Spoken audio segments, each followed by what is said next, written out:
Sorry.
Good evening, everyone. We'll open up the October 10th, 2023 Planning Board meeting.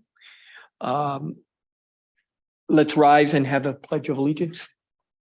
I pledge allegiance to the flag of the United States of America and to the republic for which it stands, one nation, under God, indivisible, with liberty and justice for all.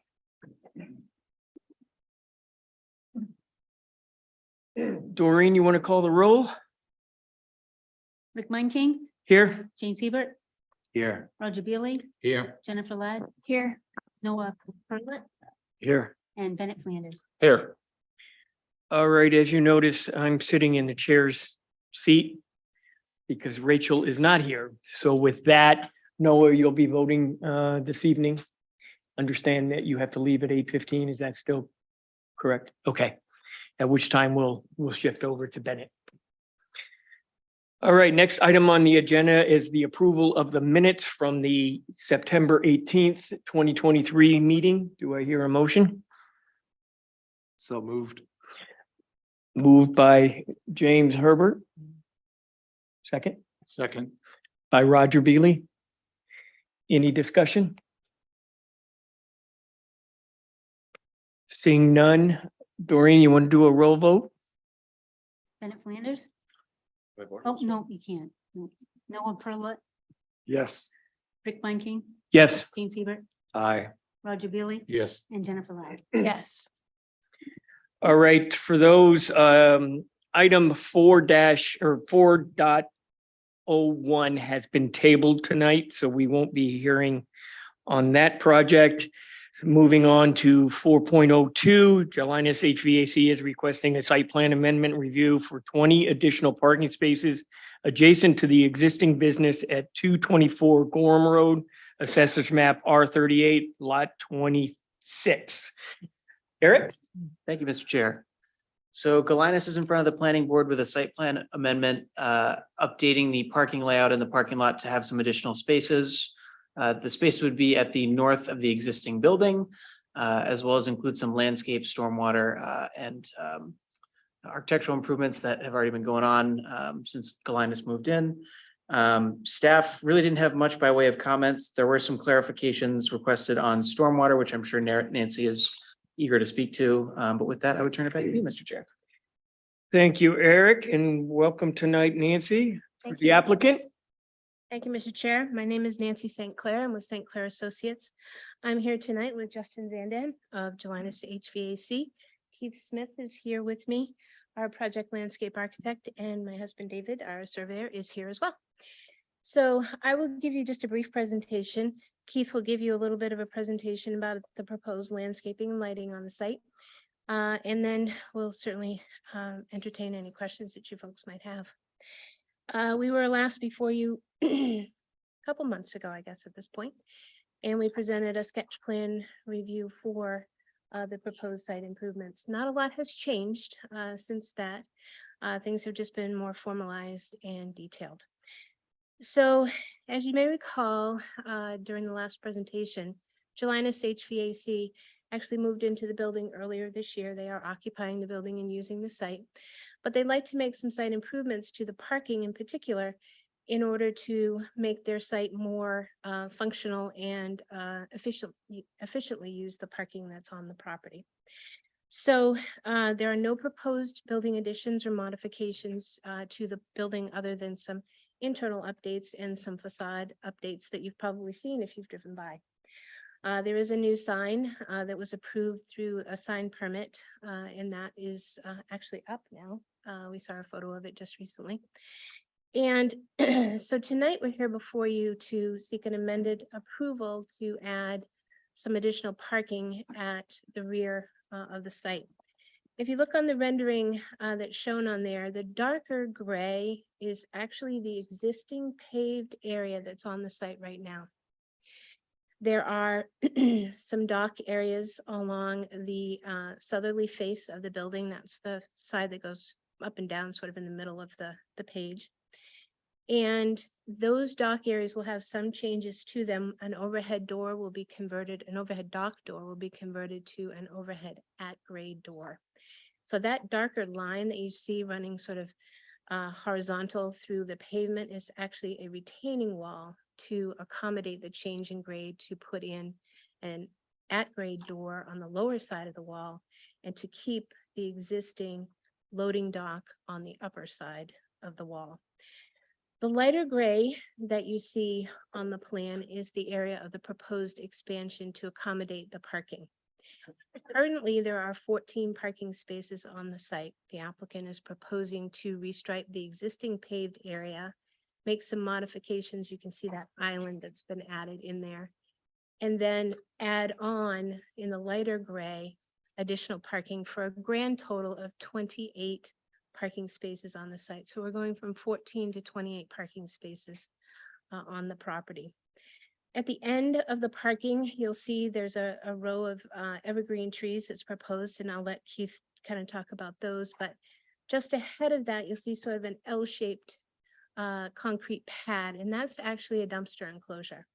It's a two-part dumpster enclosure because we have the dumpster itself, which is sort of at the end of the road, or end of the drive aisle.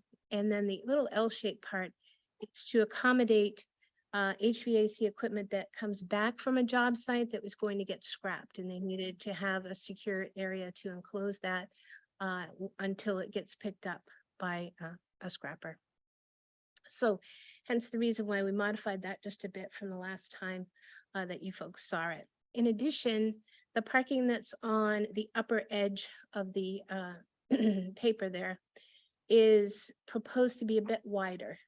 Typical parking stalls are 9 by 18. We do have 9 by 18s on the site, but we do also have some additional ones that are 10 feet wide, and that accommodates the ability to have the applicant's vehicles be a little bit easier access. The vehicles have cabinets on the sides, so it's a little bit easier for their staff to access them. So those are proposed at 10 feet wide. There's 19 of them. In accordance with the ordinance requirements for EV parking, we do not rise to the occasion to have any of an EV installed parking spaces at this point. We do have a total of 6 spaces that need to be either ready or capable, I think is the last term. And so those are proposed actually on the north edge of the building, the part of the building that's closest. It's the new lighter shaded paved area. And it's closest to the edge of the building, so the power can be brought from inside the building to those. And those are delineated on the plan. All 6 of them are delineated. So we had proposed, as I mentioned, some landscaping changes. I'll let Keith talk to that in just a moment, but we have received comments from staff. We have, there's 2 comments from the staff itself. One is with regard to landscaping, which I'll let Keith address. The second is with regard to the sanitary district in their review of the site. This is a unique site in that it's on a private well. It's not on Portland water, but it does have public sewer. So the sanitary district, the building's been connected to the sewer system for quite some time. But there's no means to accurately measure it because it's usually based on water usage through the water district. So the sanitary district has requested that a meter be put on the well and that it be able to be monitored by the sanitary district. That meter has been installed. It's due to be inspected by the sanitary district tomorrow. So that should be addressed and resolved as part of that.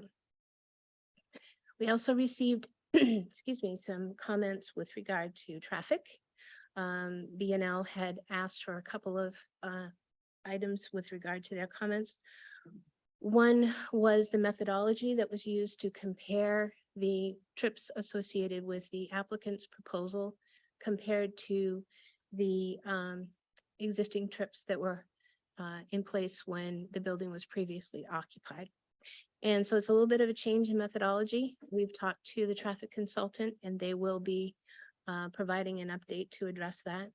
Very minor review process, but we will be addressing that as part of the response. The other was with regard to site distance. The site does meet the appropriate site distance for the speed along Gorham Road.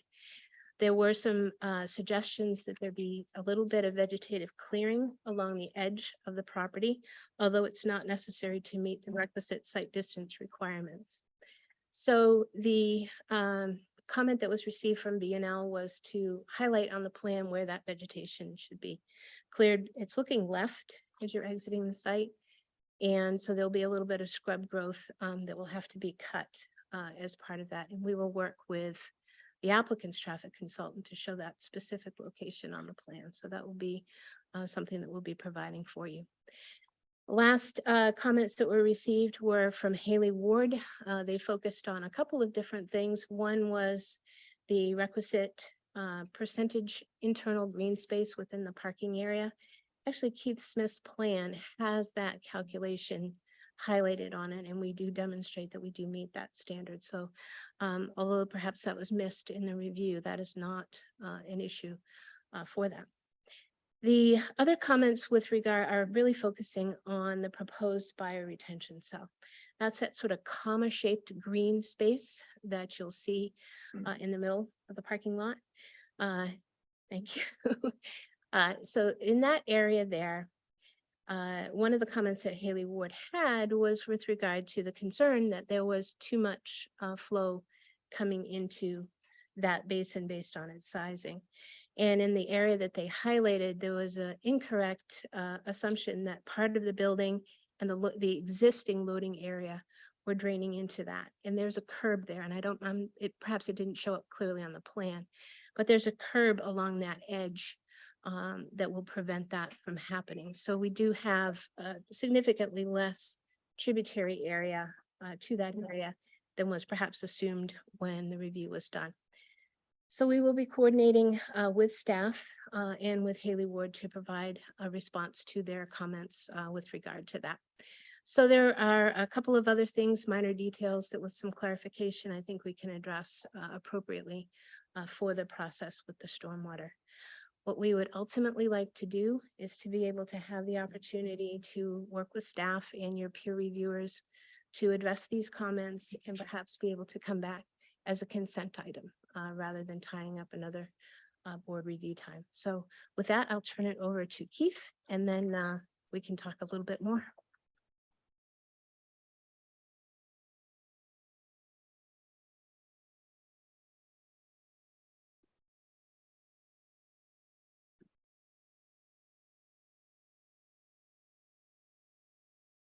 Good evening, Keith Smith Landscape Architecture. So being an existing building site, Eric, can you put up my plan by chance? Yeah, I think Did you get that? I think it should be in there. oh, there it is. Okay. So I'll start out. So it's an existing site. The darker green blobs that you see are the existing tree clumps and plantings that are out there. So we'll start at the Gorham Road at the roadway. In that clump there's 3 older pines that we're planning to remove. And with that, I'm putting in a couple shrubs there, some chokeberry along the driveway just to give some additional planting. Obviously, we'll coordinate to make sure that they're back far enough so that it doesn't interfere with the site distance. And as we go into the driveway, what I've added is 2 amelanchier trees and some bayberry shrubs. And this would be, the building is set back pretty far from Gorham Road. So the intention is to provide some buffering from the parking from the roadway. There's the planting strip between the drive and that first bays of planting. It's going to be ornamental grasses so that snow plowing and such is not going to interfere with further growth, and they're going to provide, decorate the site a little bit.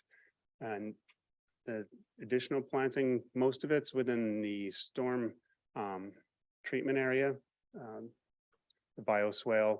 It's a mix of shrubs and perennials and ornamental grasses, all suited to be able to handle the conditions within the storm treatment area.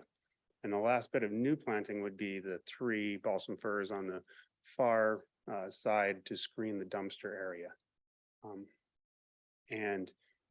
As seen as you drive into the site from Gorham Road, the whole left side is vegetated and that will remain vegetated. And the abutting property along the back is fully vegetated. So that tree line along the back shows where those trees will remain. In addition to that, I don't have the plan. You guys have the lighting plan. We evaluated the existing lights on the building. We found that we probably were not going to be able to show that they're full cutoff, so we came up with a whole new lighting plan. So there are 4 fixtures that will be swapped out. So there's going to be 4 fixtures on the building, 1 at the front walkway, 2 on the left side of the building as we're looking at it, shining out into that parking area. And then 1 on the building shining to the new parking. And then there's 1 pole light that will be within the bioretention area, right there. And the photometrics have been provided for that as well. So they'll be all full cutoff. So 4 building fixtures and 1 pole light. And one of the comments addressed to me were the ammo anchors that were proposed for the site. I had a hybrid ammo anchor and they wanted me to use canadensis or arboreal, and I'm fine with that conversion. So I'll change that on the final plan. So that's all I have.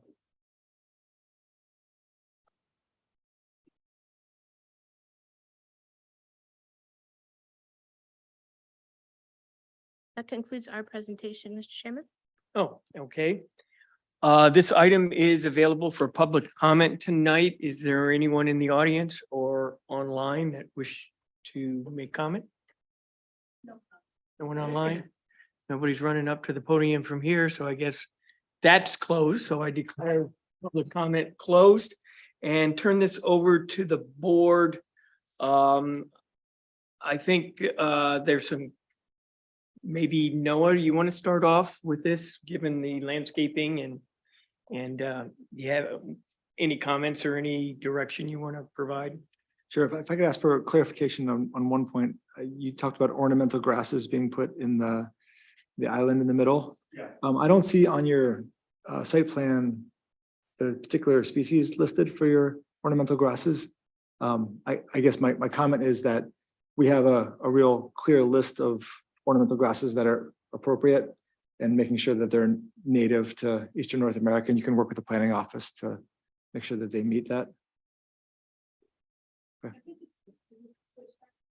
Yeah, there's 2 of them and they're listed under the perennials. I didn't make a separate category. for it. Okay. Okay, all right, so that's where I got confused, okay. Thank you, and then my second comment is just, I guess, I appreciate your comments about your reflections on the stormwater. Your reflections are very contrary to in my reading of the report from Haley Ward. And that I find a bit concerning relative to the stormwater. I mean, your feelings is, oh, the water goes a different direction, and they express concern about it being notably undersized. So I guess I'll just leave that there. Well, I can certainly address that if you like. Please. If you look in the memorandum that Haley Ward had prepared, they had highlighted in red an area that included half of the building rooftop and a good portion of the existing loading area to the what would be the east of the proposed bioretention cell. If you look at that in comparison to the tributary area that is to the west of the bioretention cell, you can see that they're almost equivalent as far as it's roughly half of that area and shaded in red. The rooftop does not drain to that bioretention cell, nor does the existing loading area, which if you just simply look at it in a graphical perspective, you'll see that the assumption that was made is roughly twice as much as what was actually going to that. And the reason for that is that there's a curb along the easterly edge of the bioretention cell, so that the runoff that is coming into the bioretention cell is from the newly expanded area primarily. So what you'll see is that, and I believe it's probably just a clarification issue, in that there is curbing shown on the plan and it might have gotten missed as part of that review. But the rooftop and the existing loading area do not and were not intended to go to that bioretention cell. It's something certainly we can work out and we can provide sizing information to address Haley Ward's comments. I'm not dismissing their comments by any means. We'll certainly work with them. But there are clarifications that need to be done on both ends. Okay, thank you for that response. Where does the water go from the structures that you just described? So the runoff that is from the existing loading area continues to travel in the fashion that it did since the 80s when the building was built, which it sheets off the pavement and flows in a general, what would be southwesterly direction off the edge of pavement to the site outlet. From the bioretention cell, runoff that comes into that bioretention cell is initially filtered through the media that's in the bioretention cell and comes out the underdrain. That's only allowed to pond in a 6-inch depth, and anything above that goes through a beehive structure catch basin through a pipe and out to that same location where we are proposing a new stone berm level lip spreader to disperse the flow.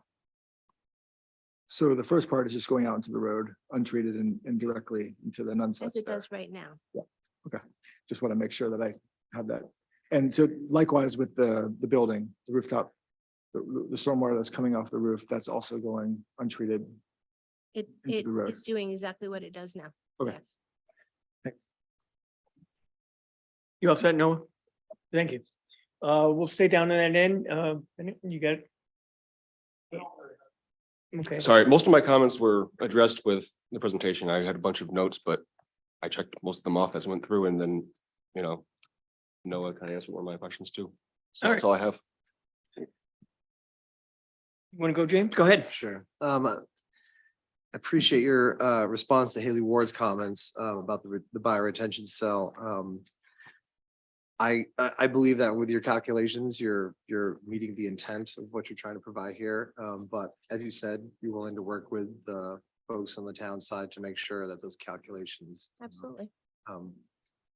parse out, which I'm totally fine with. The only comment that I'll have here is on your lighting schedule in the description site, it says 3K7, that's a 3000 K with a 70 CRI. I would like to see it as a 3K8. It's a 3000 Kelvin temperature with an 80 CRI for the new lighting ordinance for the town. Everything's 80 CRI now.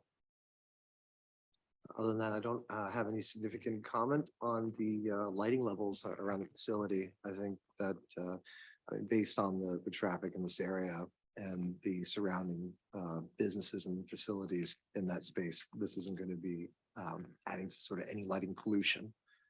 Sorry, lost my voice. That's all I have for right now. Thank you. So could you just clarify, you said 3K8? is what- 3K8, yeah, yeah. So it's the model number is 3K8.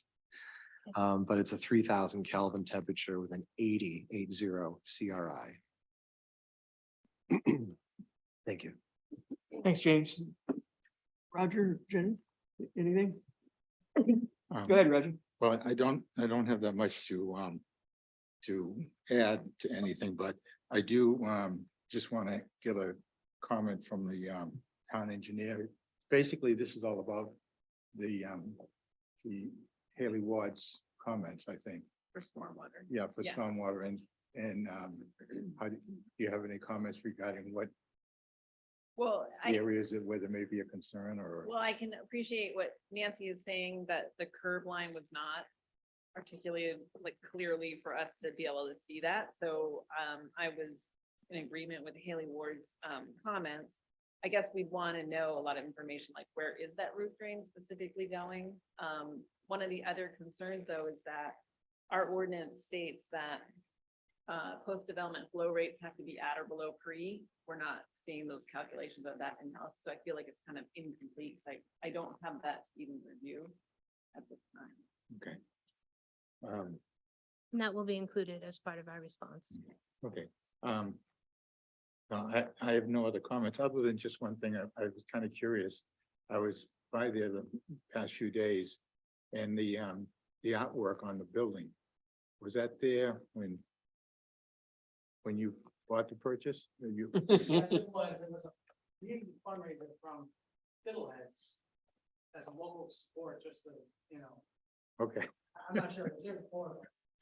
I was gonna paint it over and then I got a lot of negative feedback. Please don't touch it. It's a community fundraiser, it's less than a year old, so we wanted to keep a piece of neighbor to it, so. Decided to. Speak with Eric and, okay, good. Okay, thanks. That's all I have. Thanks, Roger. Jen, anything? Just a more general question, I guess. I'm curious what's preventing this bioretention cell or future bioretention cells from being sized to handle all the runoff from the site. So my guess is, that you're trying to work within that space, but it's pretty typical for us to ask for particularly parking lot expansions or other impervious area expansions, building roofs, et cetera, to be handled, for their stormwater to be handled in a bioretention cell. So I don't know if there's an opportunity for a second area like this, or if there's other treatment planned for the runoff area that you're explaining. That there was helpful clarification, actually, because I didn't fully understand that whole runoff area wasn't going into the biocell.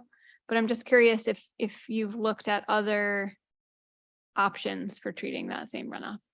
We felt that this was probably the most logical location to place a treatment BMP, in that it was sited to collect the expanded pavement area. And it really encompasses pretty much all of the space we have available at this point without losing parking. And the whole purpose of the application process was to add parking. So we're starting to kind of take away from what we had as an original intent. I tried to stay away from the southerly edge of the parking along that side where there may be room to do something from a stormwater perspective, but realistically, right now, it's vegetated, it's stable, and that's where runoff has been going since the building was built in the 80s. So one of the aspects of low impact development is minimizing the amount of work that you do on the site. So we really tried to hone in on working in an area where we knew we had to work, and we optimized the opportunity for that. But we can certainly work with Haley Ward and with Angela and the rest of the staff to come up with a program that's satisfactory for that. I just think if there's an opportunity by way of any development here to catch, more, to do better than what's happening there currently, then I would definitely be supportive of that. And as I understand it, I appreciate what you're saying about that southerly edge being vegetated and not disturbed now, but aren't you, like, the plan is to disturb in the other direction for parking, correct? We're not disturbing anything on that south side. That will stay exactly as it is. So all of the work is focused on that northwest corner. Right, I guess that's what I'm saying, but it's being disturbed just in a different. There is disturbance on the direction. site. We're Yep. catching it at the downstream end and Gotcha. treating the disturbed area. Can I jump in? Sure. I'll just bring up, the planning board has seen a lot in some of these industrial areas, like our industrial parks, where we have these kind of grandfathered kind of just impervious surfaces, that really have historically just been going. Anything right? goes. So I think we've been pretty creative in looking at trying to say, okay, the grade of the site drains a certain way, can you use that as an opportunity without regrading pavement or areas, but you're saying where it comes off the edge. We've done a lot with some filter strips along the edge of pavement. And so it might be an opportunity that's low cost as well to capture a lot of impervious area. And just by doing that, the trench with some sort of area to kind of Like a give it drip- another chance to infiltrate. Like a drip edge. Yeah, like a drip edge along those paved surfaces. We've done that a lot of the industrial parks. That doesn't necessarily meet a DEP standard for what you're looking for, but it gives us something that we wouldn't otherwise capture. So there are some opportunities. So I just asked you to, based on Jen's comments, maybe like kind of thinking outside the box a little bit of Sure. where that water's going already, and not sending a different way, just capture it where it's going kind of thing, and do some it. So there are some opportunities there. Something a little bit better than what's there today. Great. Yeah, that was really generally my only other question, aside from what it sounds like you're probably already gonna propose doing, but amending just making sure that, first of all, that the town has that we all have the calculations to be able to look at that pre and post condition, and that any graphics that are indicating flow areas are accurately depicted. And other than that, and comments from other people here in the comment letters, I don't have anything else. Thanks, Jen. I don't have anything additional to add, but I will say that given the conversations we've had tonight, mainly focused around the stormwater, I think I'm a little skeptical of just saying we'll put it on a consent item and rather see it come back and know that you've had conversations with staff and working on the stormwater management plan. And let's see if we can just tidy that up a bit and then come back, not as a consent item, but give the planning board a chance to take a look at what you've come up with the staff, and we'll treat it as such. Is that fair? Appreciate your comments. Yes. Anything else? All right. We'll see you soon, I'm sure. Thank you. Good luck. Thanks for growing in Scarborough. All right, moving on to the next agenda item. Once I find my agenda cheat sheet here, what do I do? There it is. We're going to move to 4.03. Tesla is requesting a plan amendment review to install 12 EV chargers for existing spaces at the Fairfield Inn. This project is located on 2 Cummings Road, Assessor's Map, R37, Lot 40. Eric? Thank you, Mr. Chair. I don't really have too much to add beyond that. It's a fairly straightforward project, addition of some EV chargers at the existing Fairfield Inn parking lot on Cummings Road. Staff really had no comments on this one. There were some items that Haley Ward and the peer engineer review team did request clarification on, which I'm sure the applicant is prepared to speak to. But other than that, I would turn it back to you, Mr. Chair. Thank you, Eric. And I understand the applicant is online. Yes, that's correct. This is Ed Noseworthy with Tesla. Can you hear me okay? We can, Ed. You have the podium. Fantastic. Thank you so much. Again, yeah, just let me know if at any point you can't hear me and I can adjust my volume. But thank you so much for seeing us tonight, especially remotely. I really appreciate the option.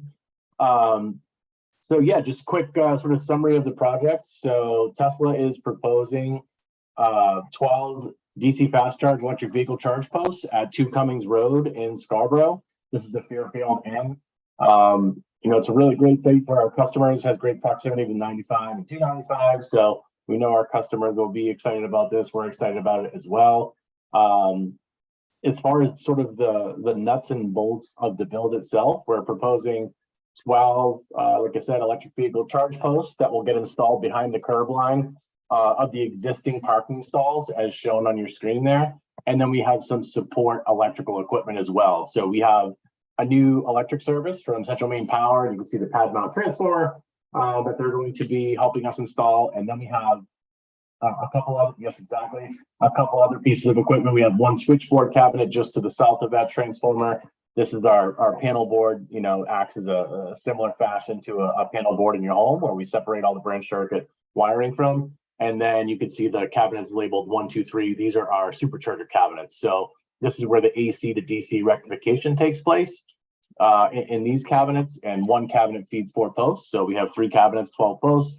And then I think as far as the electrical equipment, that's about it. The only other sort of item of note is Central Maine Power asked us to add this 15-foot wide gravel road alongside the proposed transformer and utility pole for the new service. And the reason they asked for that is they just want to have safe and clear access if they technically own that pad mount transformer and pole. So if they need to go out there and there's an issue, they just want to make sure they can get their trucks safely in front of that equipment to be able to maintain it as needed. So that is sort of like high level overview of the project, but happy to try to answer any questions you may have.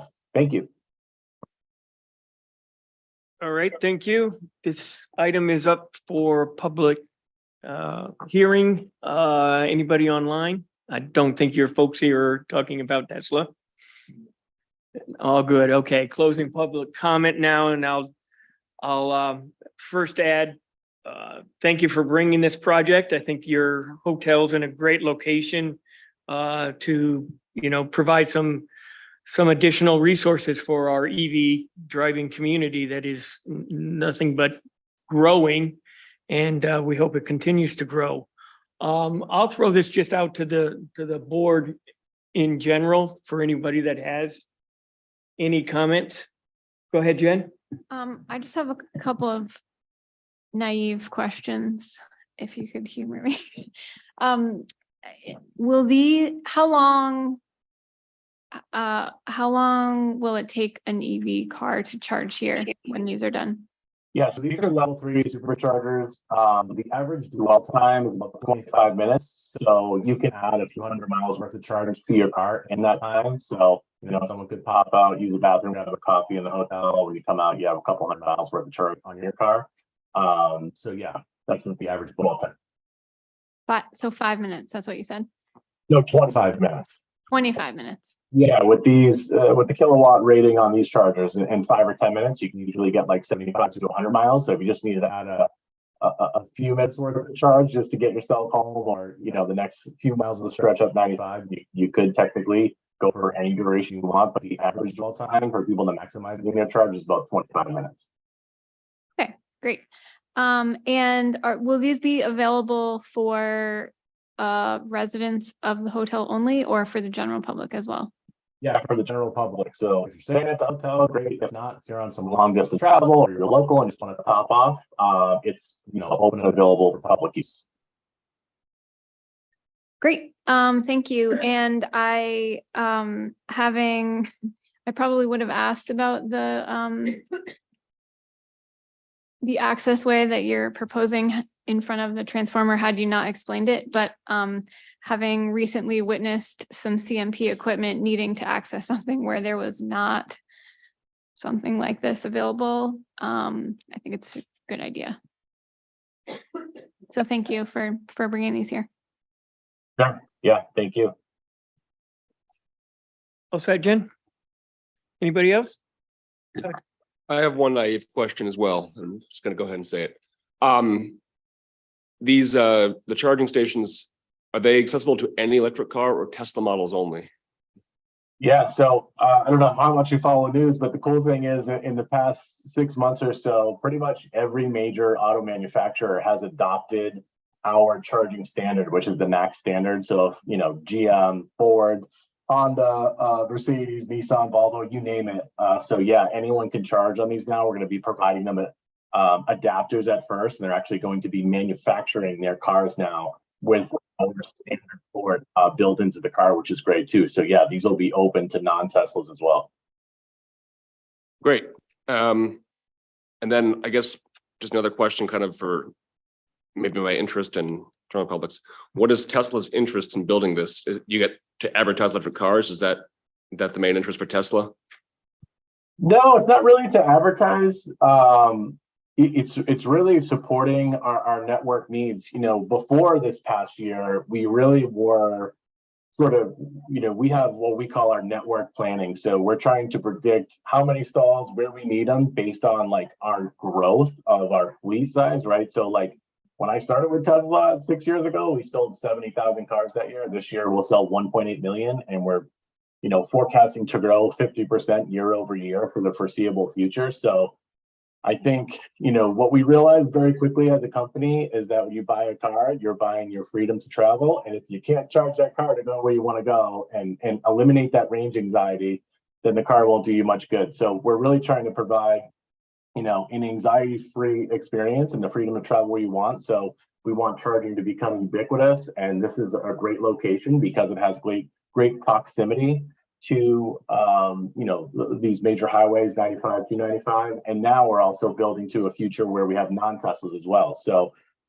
we're trying to make the experience great. This is a great location, and really we're just trying to fill a gap and improve the customer experience for our customers, Teslas and non-Teslas alike. Great, thanks. And then I have kind of one maybe more serious question about the landscaping plan. Do people think we need to have screening for the chargers, or would it be better if we didn't, so you know where the chargers are? I guess that's kind of a question for the board and town, but that's kind of I know it's mentioned on the Haley Ward memo that there's no landscaping plan provided, but.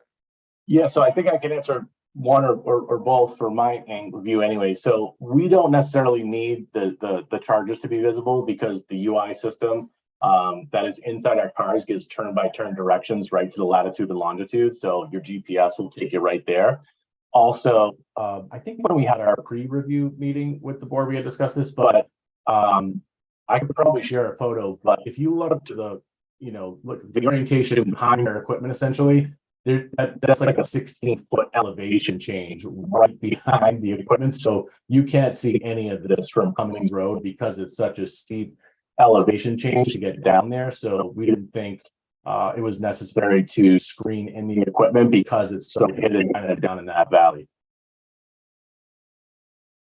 All right, thank you. That's all I have, Mr. Chair. Thanks. Go ahead, James. I have a couple questions. On the, you said you coordinate with CMP. Is the thinking about a means of local disconnection is the only means for disconnection in that 1600 amp, 100 amp, 100% rated breaker, main breaker inside of the lockable enclosure?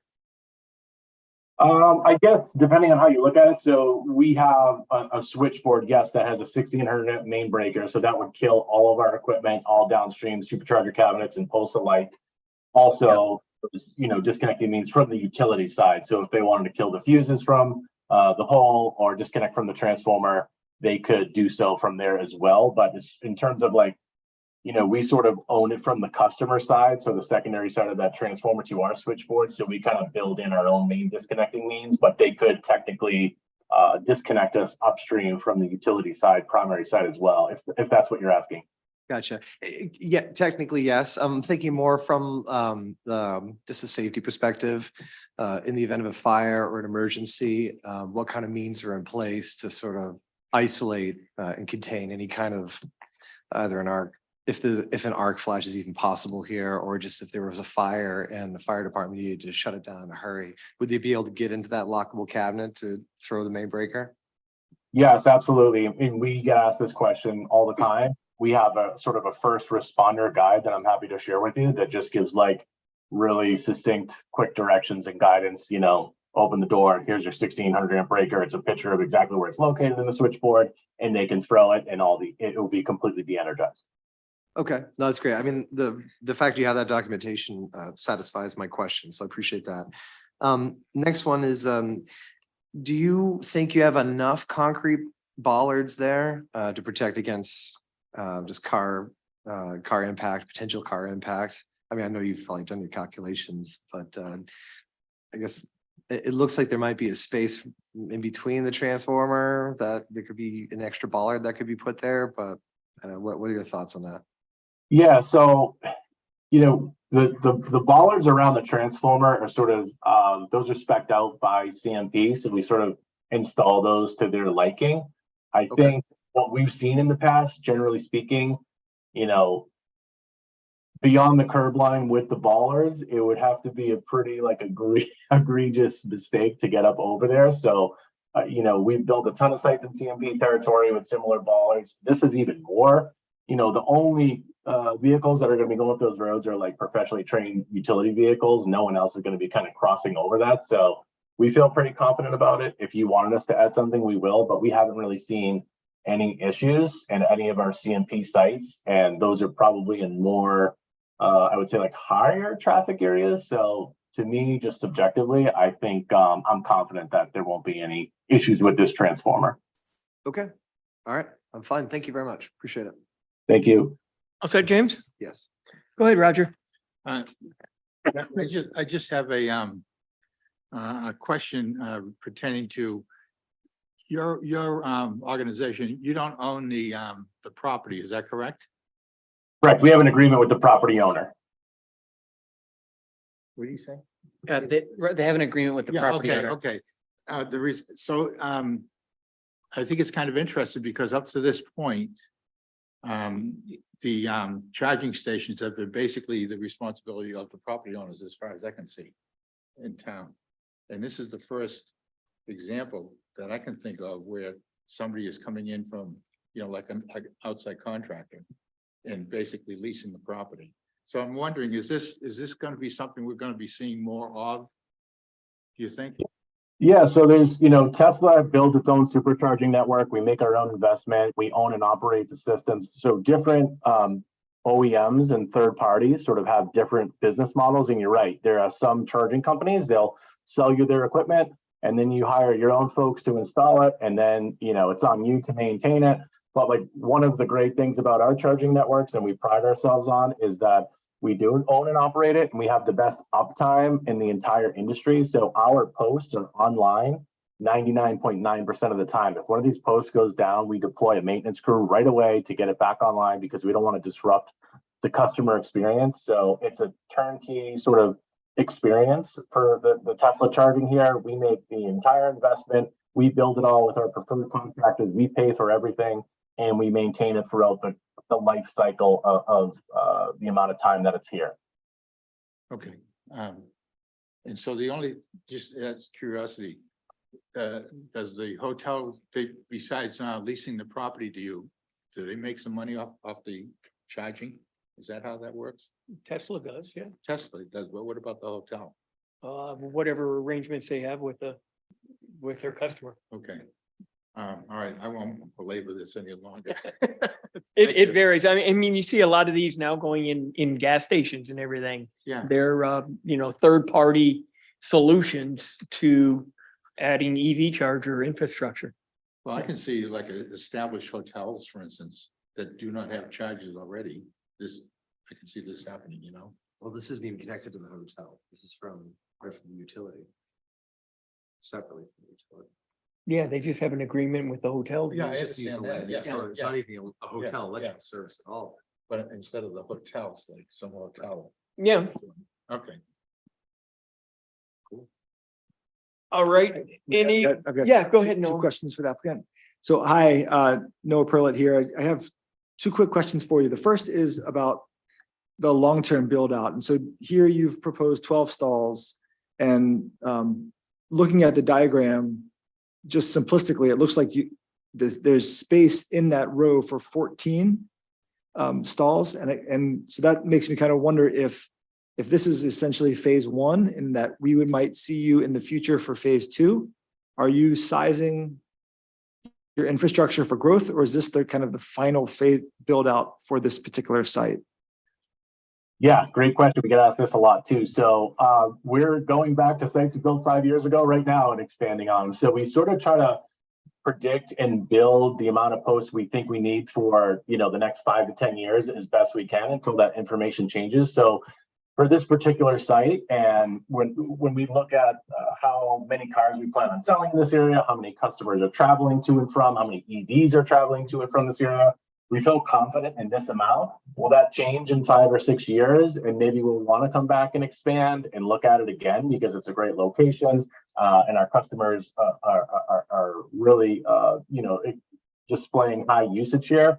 It's a possibility, but for right now, I think we have a 10 or 15-year agreement here and we're signed for just the 12 posts. And that's what we feel confident in. So if we did come back, it would be sort of like a new agreement. We need new utility design from CMP. We'd have to upgrade our infrastructure. So sometimes if we see that we need more posts in a given area, we'll just try to execute another agreement with another property owner like nearby, and we can sort of solve the problem that way too. So there's multiple ways we can go about it, but for right now, we feel confident about the 12 posts to sort of, absorb the predicted usage that we're expecting here. Okay, thank you. And my second question is a small portion of your charging stations include their own power generation, which inherently changes the aesthetic of it. Have you had any conversations, I guess, both with the landowner and for this site as a potential site to generate power? So are you referring to like maybe like sending power back to the grid? So like a solar, some of your sites have solar canopies on them. I gotcha. Yeah. So interesting, because we are starting, that's something we're wanting to do more too, right? Because we are an energy company. We want to get more energy off the grid.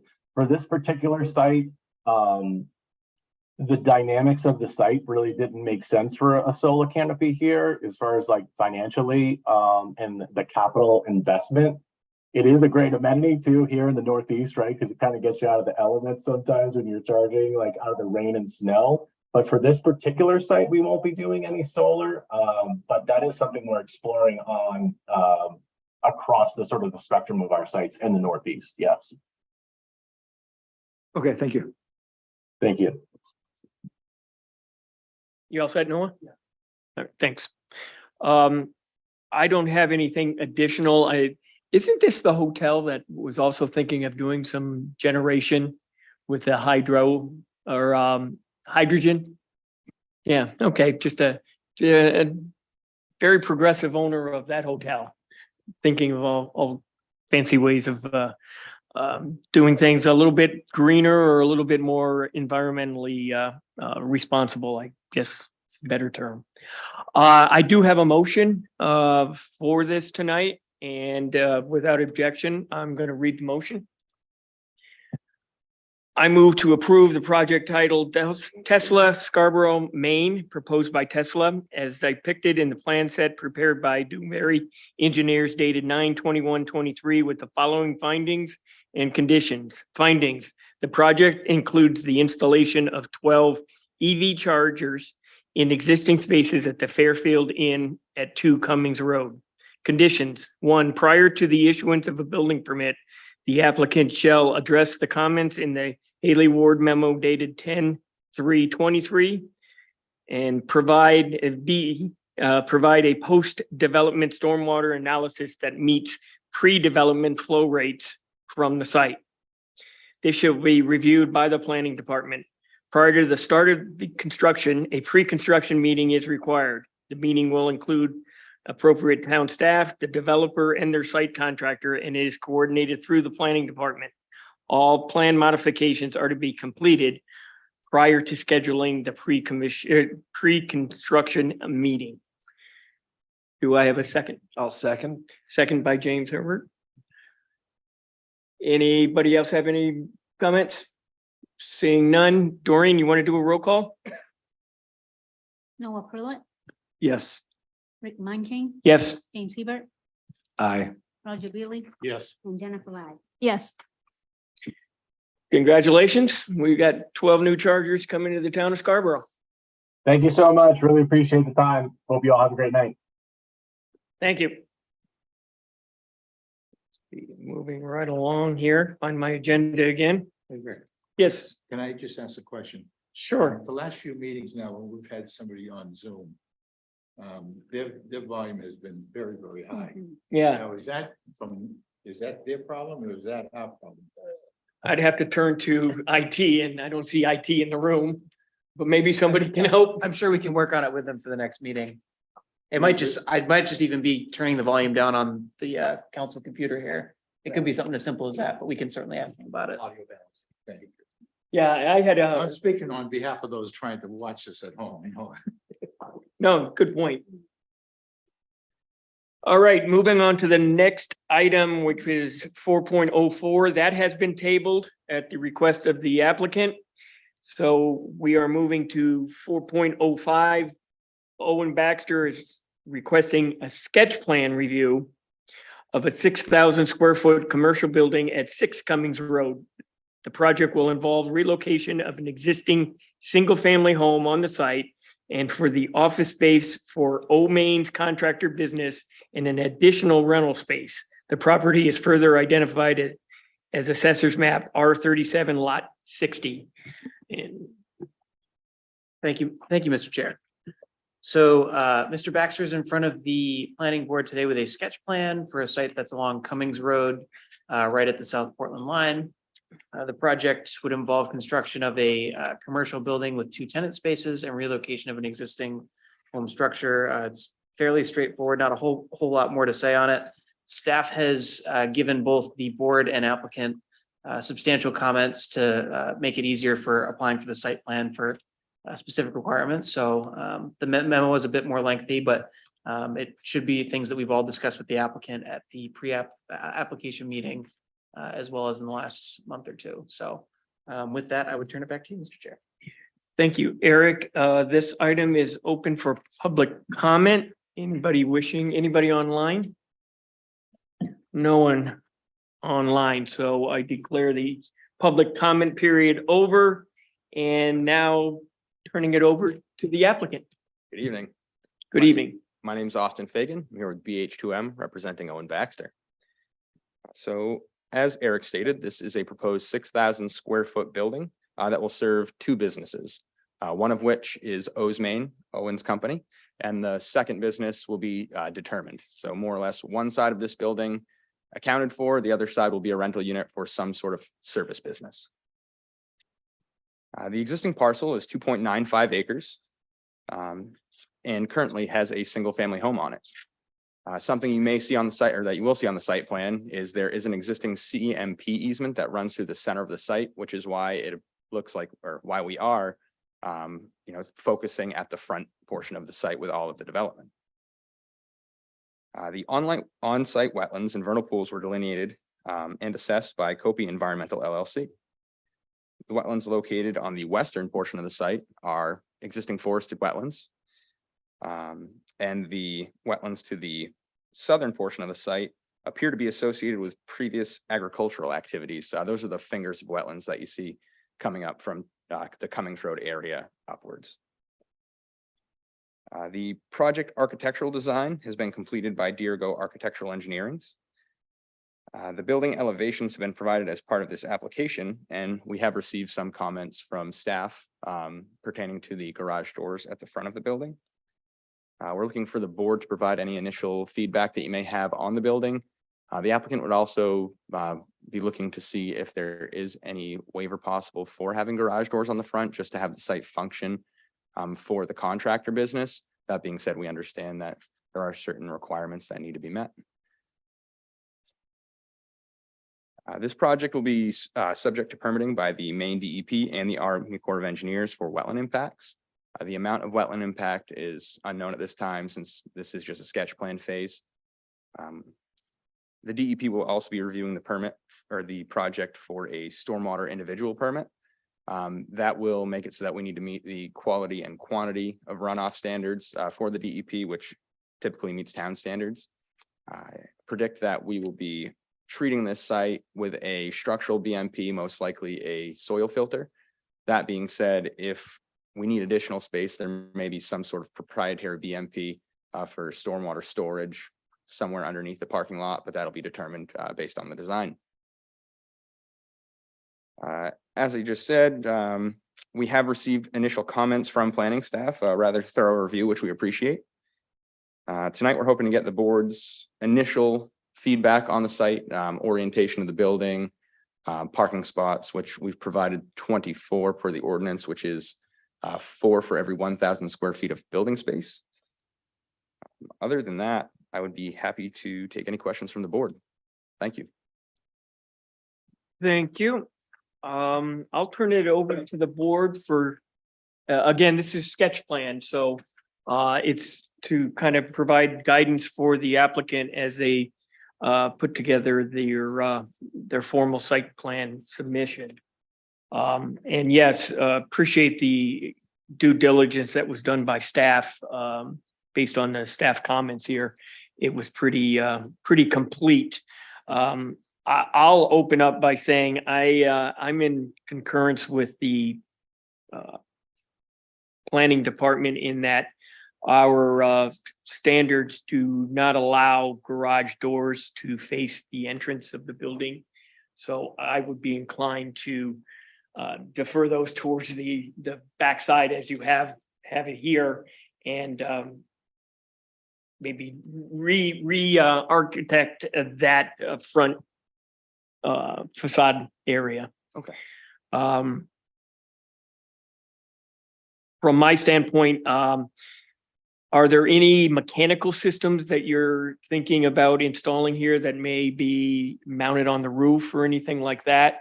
Because I'd like to see those screened or at least blocked out from, you know, a parking lot view or anything like that. Do you care to comment on that?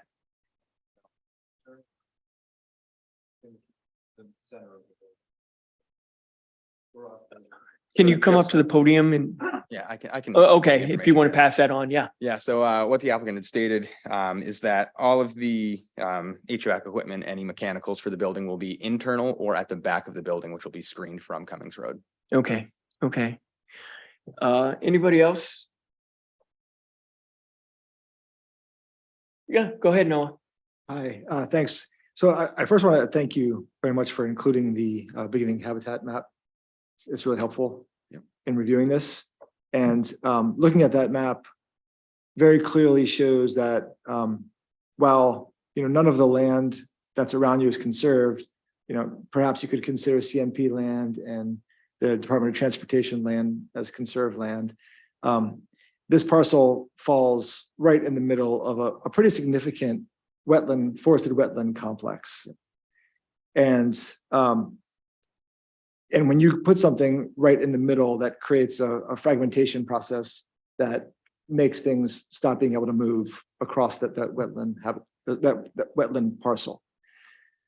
And so with that, then kind of moving on to your site plan, you can see that your plan is really kind of moving linearly all the way across from the front with a long driveway all the way to the back of the parcel. And so I really want to encourage you to think about if there's a way where you can try to move your development plans closer to the road and leaving a little bit more connectivity of that forested wetland in the back to allow as much passage for plants and wildlife in that contiguous riparian forest that abuts you on both sides. Absolutely. I know in terms of this site, as you can see from it being mostly wetland, it is a low-lying site, so it will most likely be built up, 3 to 5 feet. That being said, we will move everything as far forward as we can in order to accommodate that. A question that I would have is, I believe as part of the ordinance, it requires the building to face directly towards the roadway. If there were an opportunity to potentially angle the building, we may be able to conserve more space, but I'm not sure if that would technically meet the ordinance. Can the planning staff speak to that? I think we think it would, but I mean, ultimately, that's the board's judgment. They're liking. I think it would certainly meet the spirit of the intent of the ordinance, especially if it helped to preserve additional wetlands. So. Okay, so more or less, what we show here doesn't necessarily need to be the footprint facing Cummings Road. We can kind of skew it to make everything work a little bit better if that's Yeah, and to Noah's point, if you can, disrupt or at least disruption of the normal flow, that would be the preferred pathway, yeah. absolutely. Thank you. You all set, Noah? Yes, thank you. I appreciate you considering that comment. Yeah. Anybody? Go ahead, James. The only comments I'll have as you move forward with this, I just be wary of where you decide to place snow and have that clearly notated to us for where you're going to be planning to store snow on the site with respect to just, again, its proximity to the native environment around it. And you may want to strategically decide where you place your snow to have the least amount of impact. When you get to the lighting, I guess generally, look to the ordinance that will be in place or will be up on the website soon for 3,000 color, temperature, and a 80 CRI value. And knowing that this question will come eventually, it's one of my favorite questions that Noah, you've given me now is when you're putting any kind of landscaping together, make sure you're using native plantings, trees, grass that are approved by the town as well as the state of Maine. Awesome. Thank Too you. often we see them from out of state are not allowed to be planted here. So that's the attention to detail that we're looking for. Okay, and there is I believe some sort of notation in the ordinance that calls out specific plantings. Is that correct? Yeah, and that should be all up to date. So just coordinate with that and make sure that that box is checked. Sounds good. Thank you. Thank you. Go ahead, Jen. I believe that I read in your material that you were going to be, or did I read in your material that you're gonna be relocating the existing house that's on the site or demoing that house? That house will be picked up and moved, I believe, so that it can be utilized on another site. We had, Different site. I'm sorry, go ahead. A different site? Yeah, so we had originally had an idea of putting it somewhere on this site in order to turn it into some sort of office space, just based on the site constraints with the CMP easement Hmm. and the wetlands. More or less, we've come to the determination that it's not going to fit on this site. Okay, thanks. I was trying to figure out where it went and that's helpful. Fair enough. So yeah, I think, and also you'll get to this, no doubt, but certainly, helping us understand what may be there for existing impervious area versus what you're, proposing will be helpful for a number of reasons.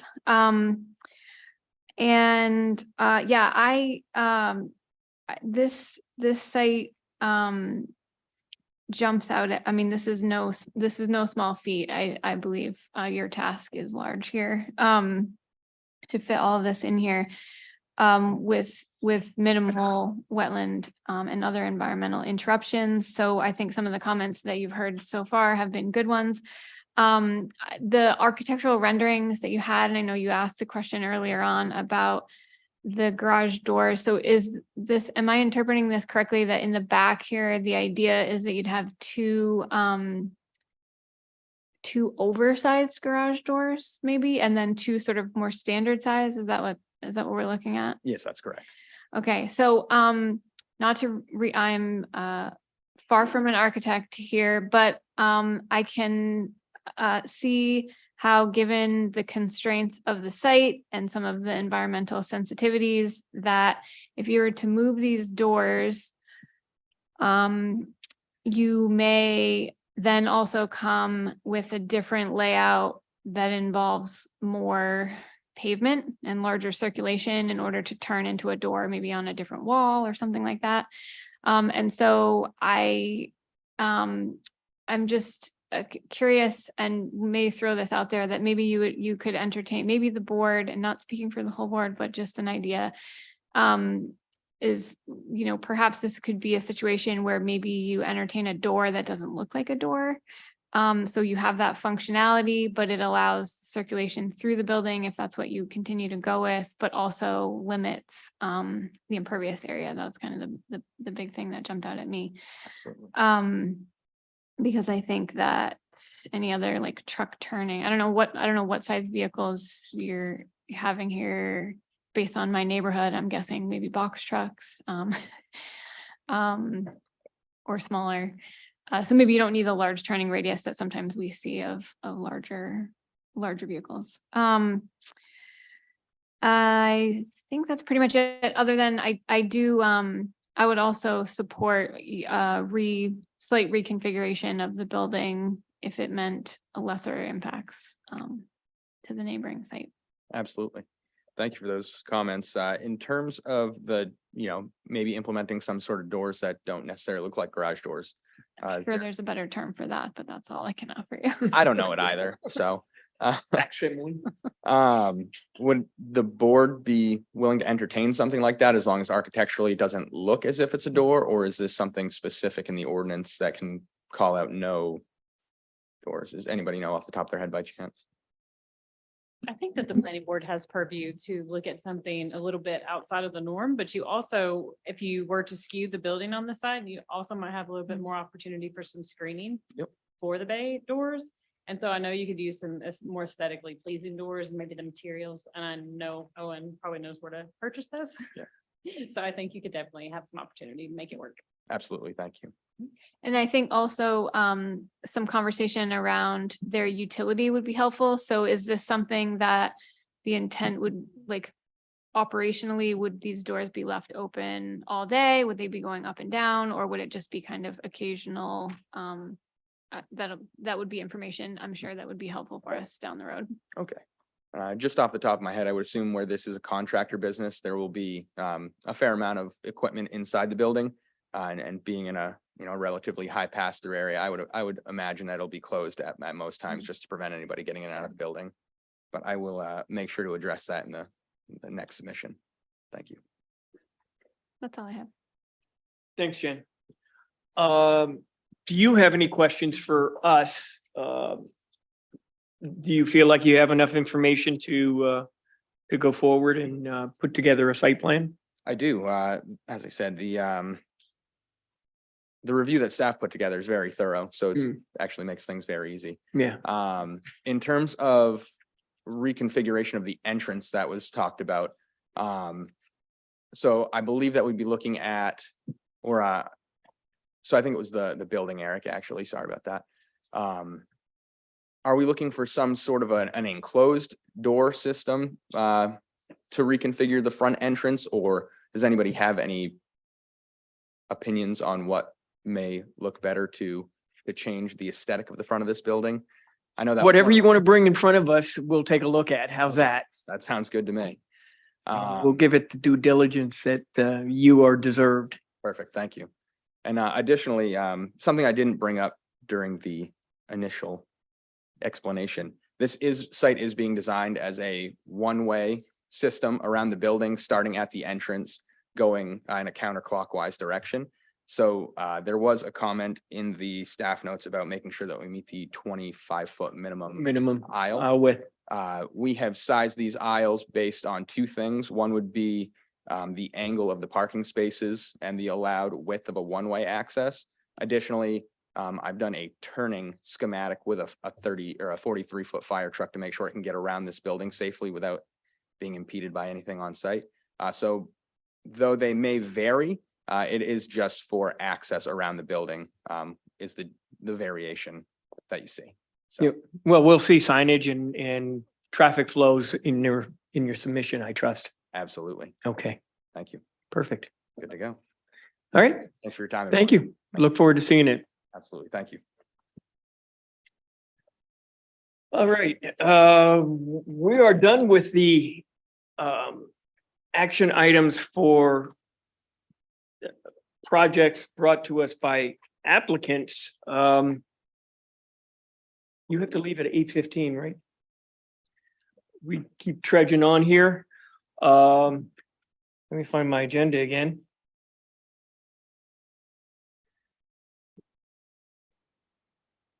So we are now at 5.01. The planning board will conduct a public hearing on proposed amendments to chapter 405 Town of Scarborough zoning ordinance, section XX.C. Crossroads, a planned development district, subsection D, space and bulk regulations. The amendments include updating the CBD standards relating to buffer distance between municipal uses, schools, and the residential uses. Eric, okay, this one is going to Autumn. I have the next three, so. All right. Thank you, Mr. Chair. This is the second item that was part of the option agreement that was brought forth from town council and the Downs concerning the school proposal. So this is part of that. We did a public hearing for a couple of rezoning cases at your last meeting. Those are still in front of town council. They're going to first reading next Wednesday on the 18th, and then they'll go to public hearing and second reading on the 8th. So the schedule has been extended a bit. But this one really is about just the buffer distance requirement that is currently in the CPD. So the current buffer required is 100 feet for all uses in the CPD. And so you may recall that from some of our subdivision and site plans that we have. And it's in your staff report, and I'll show it to you that we have an existing 100-foot buffer, and there's some trails and some just preserved space in the Downs right now. So on the eastern boundary, this would have an effect. We have VR4 adjacency R2 and RF. There's no natural resource districts that are adjacent to the CPD, even though the existing language acknowledges that would require this 100-foot buffer. The 100-foot buffer does match what we have in the town from other commercial districts. If you have differing uses, non-residential adjacent to residential uses. but we don't typically have like buffers. So we don't typically have a residential to residential 100-foot buffer requirement. That is specifically in the Downs as part of their district. So the proposed amendment would be to maintain the 100-foot setback as is for all non-residential uses. But the proposal would revise that setback and buffer to 15 feet adjacent to between residential uses, municipal uses, and abutting residential uses. So it would take that down. Those residential uses would include multifamily as well. Those are included in that residential. So this amendment is necessary in part to enable a school facility or other municipal structures to be built in the location that they proposed. So this exhibit, and there's a lot going on, so I'll slowly go through it. This is showing you really the area that would be affected. So currently the orange is the existing CPD district. And so with this change, we have these two black areas. This is the portion that's undeveloped right now. And so this requires a 100-foot buffer in this area. This portion and the blue area to the north, this is the IDEX site and surrounding their expansion area. This already has a 100-foot buffer. And then this portion to the south is developed and there's a 100-foot buffer as well included here. So with no zoning change, with the current zoning, this would be your affected area for the VR4. So this area in this medium orange is the VR4 zoning change proposal. And so if that were to go through, the buffer then moves. So now you would have adjacency, sorry, I keep losing my cursor. You would have adjacency to this RF, which is Warren Woods. And so now you have a bit of adjacency to RF, and then this area cottages at Sawyer, which is VR4. So that would, with this text amendment, the proposal would be instead of 100 feet here, it would be 15 feet all around and 15 feet. Any questions about that portion before I continue? I just want to make sure that I repeat what you just said. That this proposal is trying to decrease the buffer zone for properties adjacent to Warren Woods from 100 feet to 15 feet. So it's two-part, right? So right now, the CPD is only adjacent to Warren Woods up here in the Yep. Innovation District, and there is a 100-foot buffer. So this new, if the zoning goes through, then this would move over and that would be correct. Does that make sense? Yes, It, so that, yeah, Yes. this portion, and I yes, okay. I find that very concerning. Yes, and I think there's an option to, if the planning board wanted to make sure there was some additional protections for that, to amend or make a recommendation to that respect. So the first, and so just to remind you, this is the school site, and I apologize at our last meeting, when I did the zoning, I told you incorrectly about the school site and then sent this to you the next day. But this green, and sorry, it's not all on this exhibit, and this is what's being proposed to be rezoned, and then this is the school site. So this little sliver is being proposed to be rezoned. And so this is just to give you some context to where that school site is. So right now, if this is in the CPD, the zoning, they would have a 100-foot buffer requirement along here and here. And so that is really, that makes sense, that VR4 adjacency would be reduced to 15 feet in this area. What is proposed for the ordinance change originally was just to change the setback to 15 feet for all land uses in CPD for municipal buildings or uses, elementary and secondary schools, and residential uses. Adjacent to residential district or natural resource district would be reduced to 15 feet from 100 feet. And so that would include the VR4, and if the zoning change, it would also include that RF property, and RF is where Warren Woods is located. Okay. So one amendment, this also would apply across the board existing. So one thing that staff is recommending is that we protect the 100-foot buffers that we have in place already. And so you could make a recommendation to add some language about timing, so that at least the 100-foot buffers that you have in place now cannot be redeveloped later on down the road. I know it's only 100 feet, but things can change. They would have to come before this body to change that, but I think that is a protection that you could recommend putting in. And so that would look a little bit more like this. You could also, going back to Warren Woods, you could also put in some protections that specific zoning of RF adjacency still maintains that 100-foot buffer, if that was something that you all felt strongly about, wanted to recommend. So I think that's all I have for this one, and then we can go through it. I could answer any questions that you have. Maybe talk about some other options for those protections. Thank you, Autumn. I'm gonna throw this to the board. I'm on your camp, Noah. It is concerning that we want to decrease the buffer when we have some of our nice natural resources there. But I think there's some solutions that Autumn has mentioned that we could propose to the town council through our minutes that we would recommend some variation to what they want. Anybody want to put some context to that? Go ahead, Roger. Just for clarification again, looking at this. Can you, this is obviously to accommodate the proposed school. site, Correct. Okay. So where, I see where Trackview Terrace is on this map here. Now, is the school gonna be in the light This- yellow? No. Or the lighter orange? This, stay cursor. The school is right in this area. And so in this little Where- L shape. So if you can see, Okay, so it's in so the. this is cottages. It's wrapped right around the It's cottages. wraps around right here. Yes. Okay, And then it goes down. okay, so, and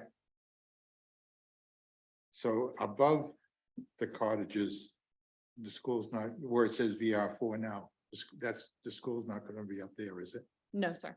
Okay, That'll just be CPD if the zoning change goes through. okay, so that section there will still be 100 foot.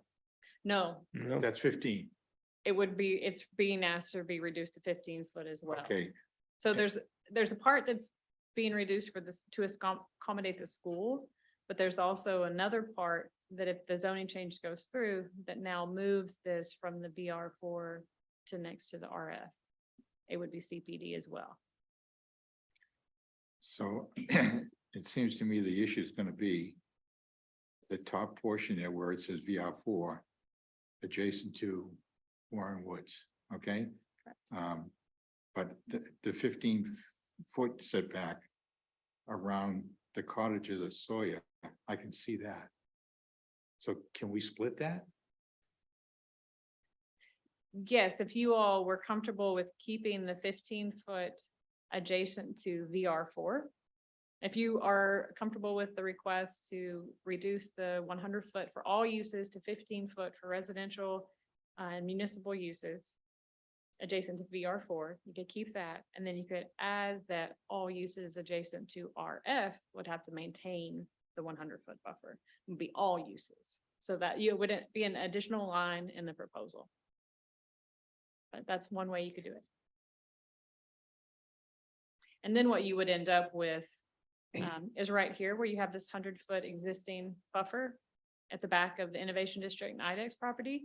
It would continue All the way down. and you would have that At 100 feet? 100-foot buffer. Okay, And then the rest of it could be, this would be CPD, so there'd be no requirement in between here, unless of course it comes to the site plan review and one's required.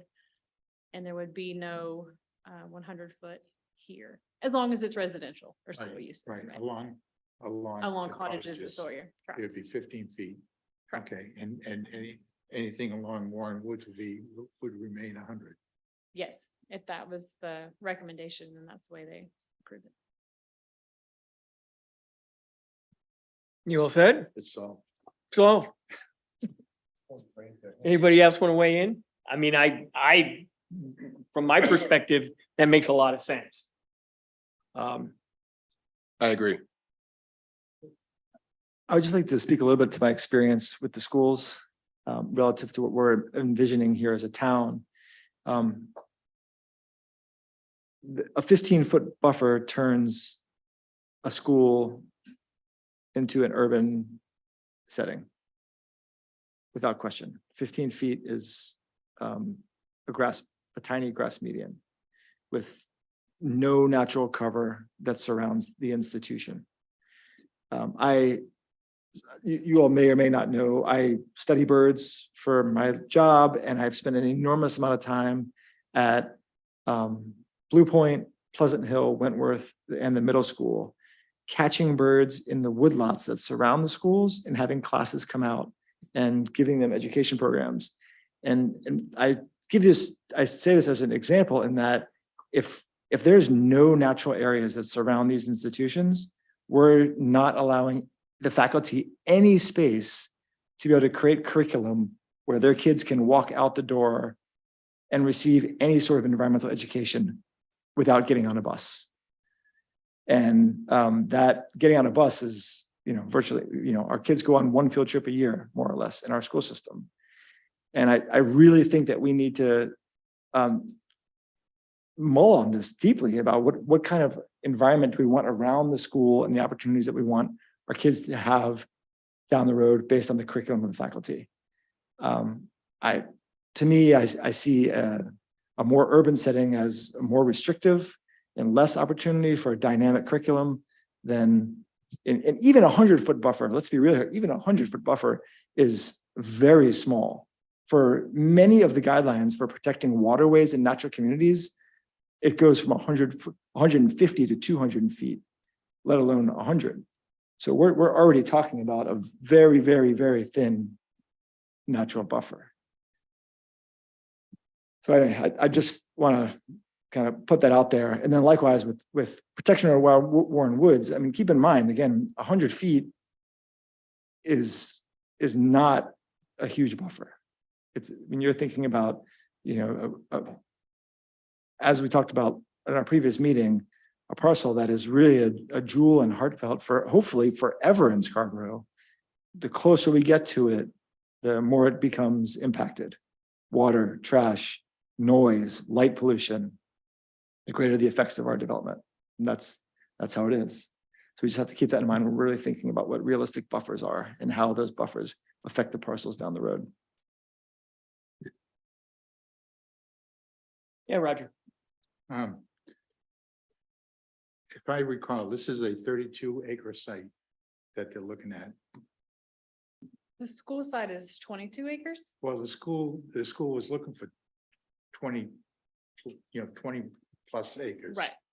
But the total rezoning. The purchase rezoning was 32 or 35. something like that. 30, yeah, 35, I think. So the school's gonna go on roughly 20 acres. Right? Well, they're not gonna build a building 20 acres big, all right? They're not gonna have a footprint for 20 acres, I don't believe. I mean, every school, you look at Wentworth's a long walk to get to the school from the parking lot. Same thing with the middle school. Personally, I'm not concerned about having woods, I don't think the woods are gonna be with a 15-foot setback. I don't think the woods are gonna be right next to the building. I don't see that as happening. But that's just my opinion. We have Dan Bacon with his hand up. How do you want to do that? Because this is not open.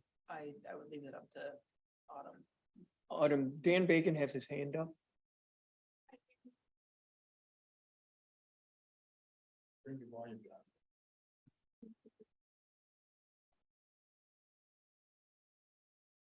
Dan, can you hear us? Oh, yeah, thank you. Thank you. Turn your volume down, Dan, please. Thanks. Sorry about that. Is that better? that you? Dan Bacon here on behalf of Crossroads. I think this also, I wasn't sure if the public hearing happened yet or not, but I just wanted an opportunity to comment on the existing VR4. So just to clarify the area being rezoned, currently it's VR4.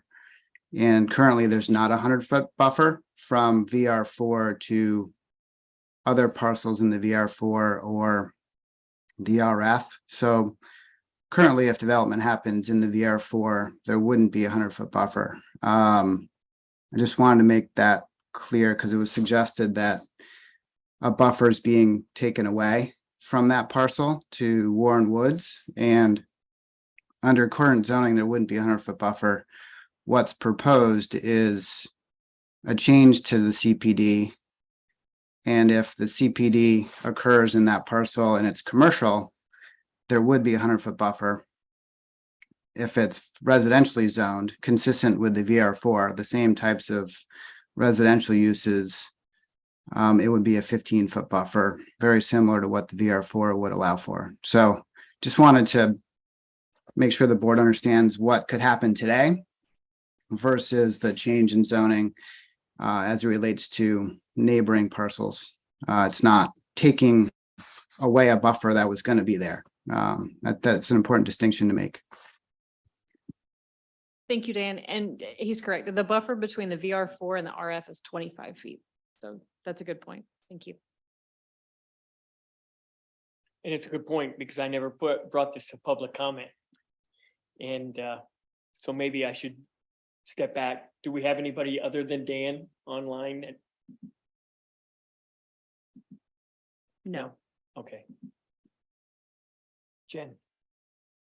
I have some questions. So just to clarify in my own mind what was just brought up, the proposal currently in front of the council, right? Not that we've already seen, is to rezone that VR4 parcel to CPD. Correct. And so this is just sort of a finer detail of that process in terms of how the buffering. It's a second part to the option agreement that was agreed upon. Okay. So, okay, so that's, so council moves forward with that, that then becomes CPD. Then we have CPD up against the RF zone. So that was confusing to me early on, but I think I'm good.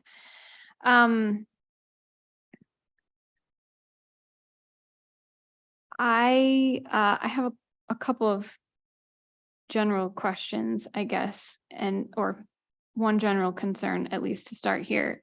My concern about the language for this zoning change, I think I'm clear with all these arrows and what we're talking about in terms of the school site and this particular, like, the adjacent developments right here. But I'm reminding myself out loud, as well as the rest of the board, that a zoning change here would impact this entire, everything in orange here. Yes.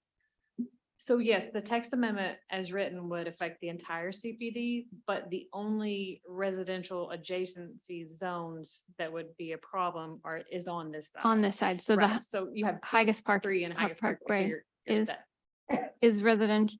There's no residential. There's no residential zone. Okay. districts.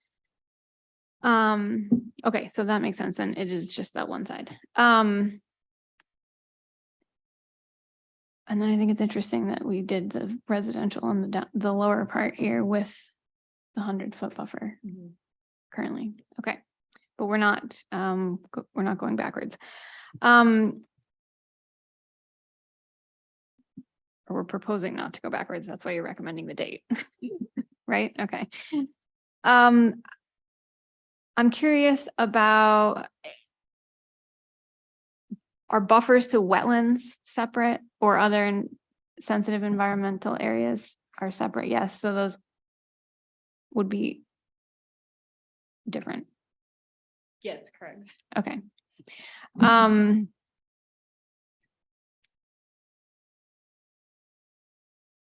What happens if thank you for clarifying that this does also include multifamily housing.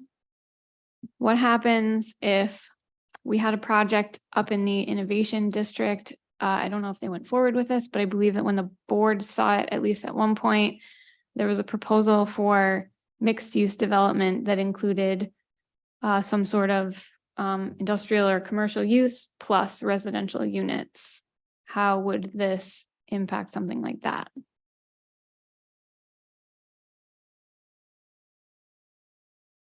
Or how would that be impacted by something? Does it count as a non-residential use that would be subject to the 100-foot buffer?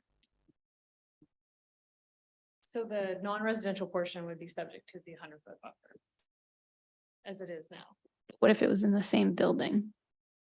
it's still a non-residential use. Okay, And the innovation district is the master planned area, and so if they want to increase that, which has a specific set of uses, they would have to come back and amend that specific area. right, so they have some they have different some- zoning Some additional steps. of their own. that would Okay, happen too. okay. Yeah, I share others' concerns here about having anything less than 100-foot buffer against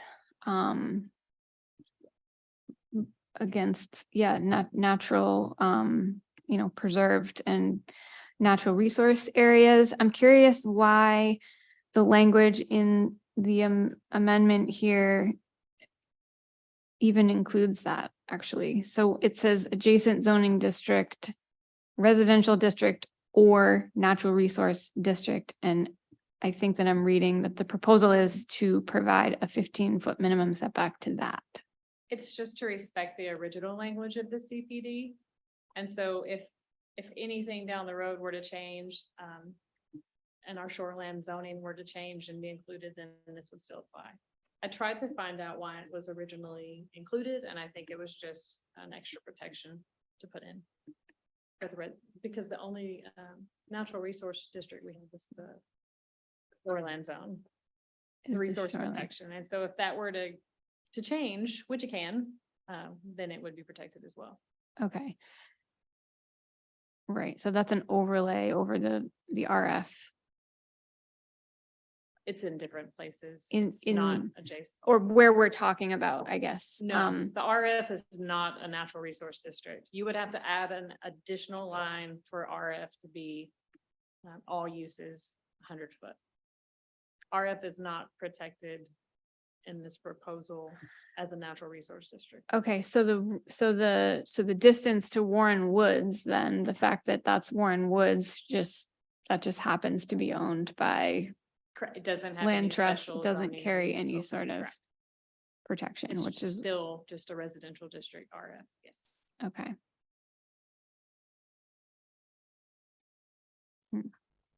So I guess I'm, in that case,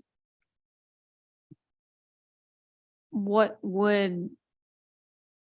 type of scenario could move forward here that would require a 100-foot buffer if we were to adopt this change? A non-residential use. A non-residential use, right? Commercial So- use. In this area, any sort of commercial use would require a 100-foot buffer here and here. And then, of course, here, except for, and this is the school side. But if that light orange box Mhm. were to be single-family homes, there would be a 15-foot Correct. setback All required, around, not yes. the 100-foot setback.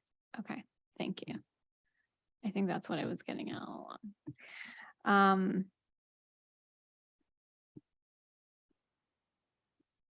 Okay.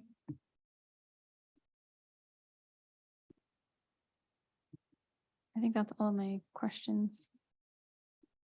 Does that help you? I think so, yes. Anybody else? Okay. Go ahead, James. RF is rural farm, right? Correct. Okay. And so if I understood Dan's comments correct, and what we're just chatting about, if it was a commercial use on that, the 100-foot setback would apply. And if it was in the CPD district, the new lines of CPD, it would require a 100-foot setback if it was a commercial use abutting the RF, Yes. which in this case, that's Warren Woods.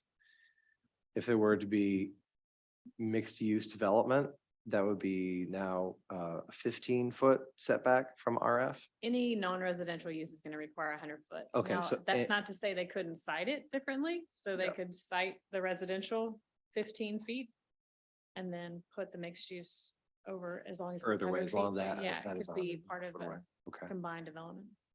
okay. All right, thank you. Thanks for clarifying.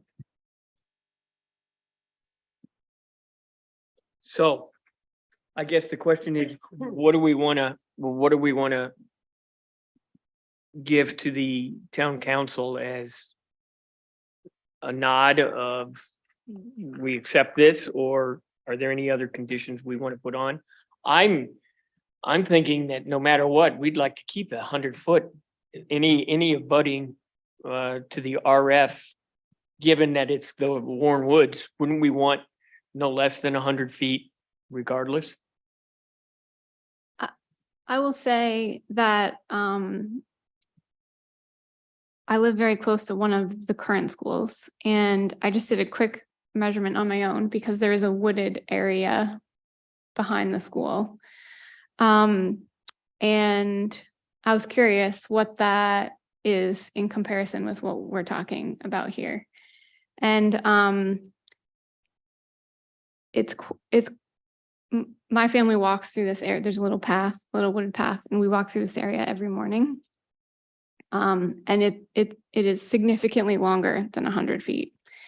And so I'm having a hard time understanding any rationale for anything other than 100-foot buffer, even within the residential area, for some of the reasons that Noah mentioned, but also because, you know, in some of our other neighborhoods, and I say this with, I very strongly believe in connectivity of our neighborhoods and, you know, lessening the impact of development where we have that opportunity.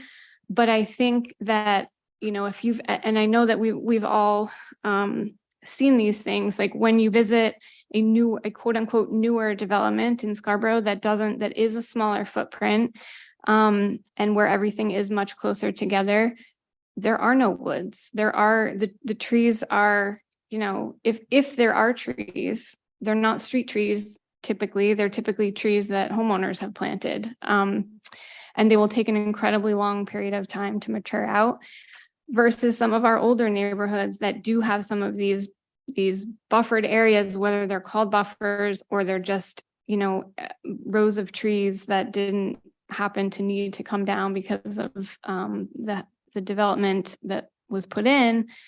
It's definitely a different feel. And I feel like it's very easy to recognize the difference between that. And so, you know, if we were talking about really much longer distances, I think I might feel differently, but I'm having a hard time seeing why we don't need that, why we wouldn't need that much space. It's not a lot of space, and this is fully wooded today, correct?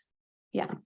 So, you know, if the existing condition was different, if it was, you know, currently wetland and we were not, you know, functionally at the end of the day, there wasn't going to be a lot of development up in that area anyway, I might feel differently. But unless I'm missing a really compelling case here, it's just hard for me to picture why we wouldn't want 100-foot strip of trees between any type of large scale development, like a school or another municipal use that's going to have a very large footprint building, a very large footprint parking lot, stormwater treatment areas. We're going to ask for buffering around that anyway. Why not have it be, you know, it's already there. So rather than having them clear to within 15 feet and then put back brand new trees because we say that we want landscape buffers, we have buffers Start out with there. 100 feet and leave it alone, huh? That's kind, you know what I'm saying? So I'm sort of thinking on the fly here, but I'm rather than just granting it, I'm having a hard time understanding, sort of what the compelling argument is for not keeping it for all the reasons that have come up. So that's just my thought. Go ahead, Gene. Roger. Here's the way I look at this. The town council has made this proposal in term, as part of this larger project, Yeah. right? The town council has a thing. This is coming from the town council, right? Right? Yeah, right.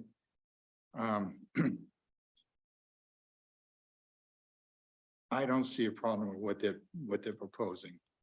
I mean, the Crossroads is gonna maintain their 100-foot buffer for any commercial development along all the other boundaries. Except for this sort of cutout. This section here, where the school is gonna go. Correct? Yes. They would just, if the property's rezoned, they would have the 15-foot buffer where that VR4 is now. Yeah, I don't know, I'm just having a hard time. Not accepting what they're proposing to do. Because I don't think they're not gonna build a school right up to the 15-foot mark. They are. Mm, They could. Otherwise, they could. They could. That's the important Yeah. part. They could. they could. Well, I don't see them doing it, okay? But that's why they've asked. And, for and this. the only reason the little school that she's talking about. The trees are right there is because the school has had to expand, okay, with trailers and everything. Cause it wasn't that way initially. And, I'm not familiar with any original school in this town that's been built right up to the woods. Roger, I guess I can look at this campus itself, we go right up to the wetlands. I mean, I think you do see that. Those are wooded wetlands, they're forested wetlands, things like that, as go ahead and mention. And then also, I understand your point about, you're thinking of impervious areas going up to that 15-foot, but there also, you need to consider, what I'm told is maybe that finger going out the athletic fields or playgrounds or things like that, that get graded out. So that's all disturbed area, not necessarily impervious area. I think maybe that's what you're thinking. Like, yes, I agree, they're not gonna build a 22-acre impervious surface. Right? Right. But it doesn't mean, to your point, they're not gonna grade out to. But as I read in the narrative, they do want the school to be, say, in the neighborhood. Yeah. All right? So. I'm fine with this. I'm not gonna be somebody, I'm not, as one member of this board, I'm not gonna be somebody who's gonna stop this, okay? Because, I think there's an effort on the part of the town council to try and make this work. And, so. That's all I have to say. I will add that when this went to first reading before the town council a couple of weeks ago, they were very interested in to what you all had to say concerning the specific language about the buffer and if there were anything else to consider. Because the option agreement is really about the VR4 district. So it didn't contemplate the RF adjacency. It's just something to think about. See, the other thing, I'm picturing like IDEX. Mhm. All right, now IDEX is there and it's all this open space all around. And I don't think that they're thinking in terms of having a school so isolated with all this space around it. They want it to feel more like it's part of the residential neighborhood. So I think that's why they're looking at doing this instead of leaving 100-foot setbacks. My thought is that 100-foot setback puts you easily within a neighborhood feel. That's how I feel about it. 85 feet further. Anybody else wanna, I mean, Eric, Autumn, what are you looking for from the board? I mean, I personally think that any abutting up to the RF needs to have 100 foot. That's where I agree too. I think that even if it's not currently 100 feet, because it's 15, because it's VR4, it's undeveloped. So it's essentially it is. It's, if we were zoning this today, if it was being zoned today, I think it would have been chosen to be a 100-foot buffer and should be. So I think that if we make a zoning change, this is the best time to create the 100-foot buffer there now. That's my opinion. That's my opinion. Well. Go ahead, Roger. So we are talking about 100-foot setback along the RF zone though, right? That's what we're currently talking about. Is there In consensus fact, that's on? what it is right now. No, So it's 15, it's No, it's 25. 25. So the VR4 to RF is 25 feet. Okay, If the rezone happens and say this didn't happen, the CPD has 100-foot adjacent, 100 foot. Yeah. So this text amendment would change it to 15 feet. so we're basically adding the 100-foot back to the, Because you're to the expanding RF, the CPD zone. to the RF. Yes, you're upholding the original CPD Is that what zone. you want? That's what I want, yeah. Okay, what about next to the cottages at Sawyer? On the 15, with the 15? Yeah, that's, I hear you and I hear Jen. But I mean, we have protection. Should it go commercial, because then it would be 100. Residential, I guess I could live with 15, but it's not ideal. Is if it was a single family residential residential and multifamily residential something different to you all, or is it the same? I'm just trying to understand what to take forward, or would you be comfortable if residential, single family homes were 15 feet from the VR4 district, which is residential, single family homes? Is that a level of comfort that you all have? I could be comfortable with that. Board, For instance, the cottages right now, Yeah. they have a 15-foot buffer on their property, right? To their property lines? I don't know what their rear, I think they do. There's a 25, the VR4 district has a 25-foot. If it's not the same, development 25. has a 25-foot buffer. Okay.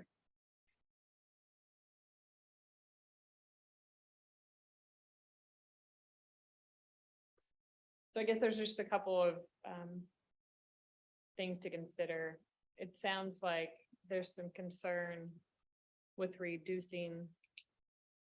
If the zoning change were to go through, it sounds like there's some desire to apply the 100-foot buffer to everything as the current CPD is what I'm hearing from you, Jen. Then there's also a strong desire to add the 100-foot buffer adjacent to the RF property. That seems to be pretty consistent. And then there's a medium desire or consensus on the VR4 and the 15-foot reduction. And there's also a medium consensus on the 15-foot adjacent to the proposed school site, is what I'm hearing. Is that all correct? Yes. For me anyways.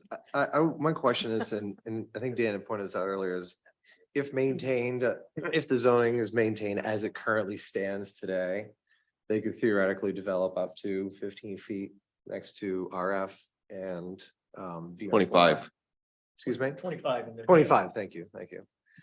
So they could go 25 up to with a commercial development? If left alone as it If is? it's via, no, CBD adjacent to VR. Or VRF, it would be 25. if left as it currently is. I'm sorry. Sorry, if it's left as it currently is, they're able to develop up to 25 feet next to RF and VR4. Yes. Okay, but by having this in there, if they were to develop up to that line with a commercial, we'd be guaranteed at least a 100-foot buffer. Right. And If it's. not if it's- commercial adjacent to RF rural farm. That's a 100-foot buffer guaranteed. if it was CBD. Correct, it's Yeah. rezoned. CPD. And then. Right, no, that's with the proposal. That's Correct. not current. Correct. With Yeah, the- yeah, Yeah, I'm tracking, with the proposal. I mean, I think they're giving us. I think with this, it gives us protection against an adjacent commercial development by having that 100 feet in there. Diving in this a little bit further, if it's, VR4 next to RF. We kind of have those similar separations already. I'm more comfortable with that. And thus, if CVD puts in a residential adjacent to VR4 or RF, I guess I am okay with it being the 15 feet.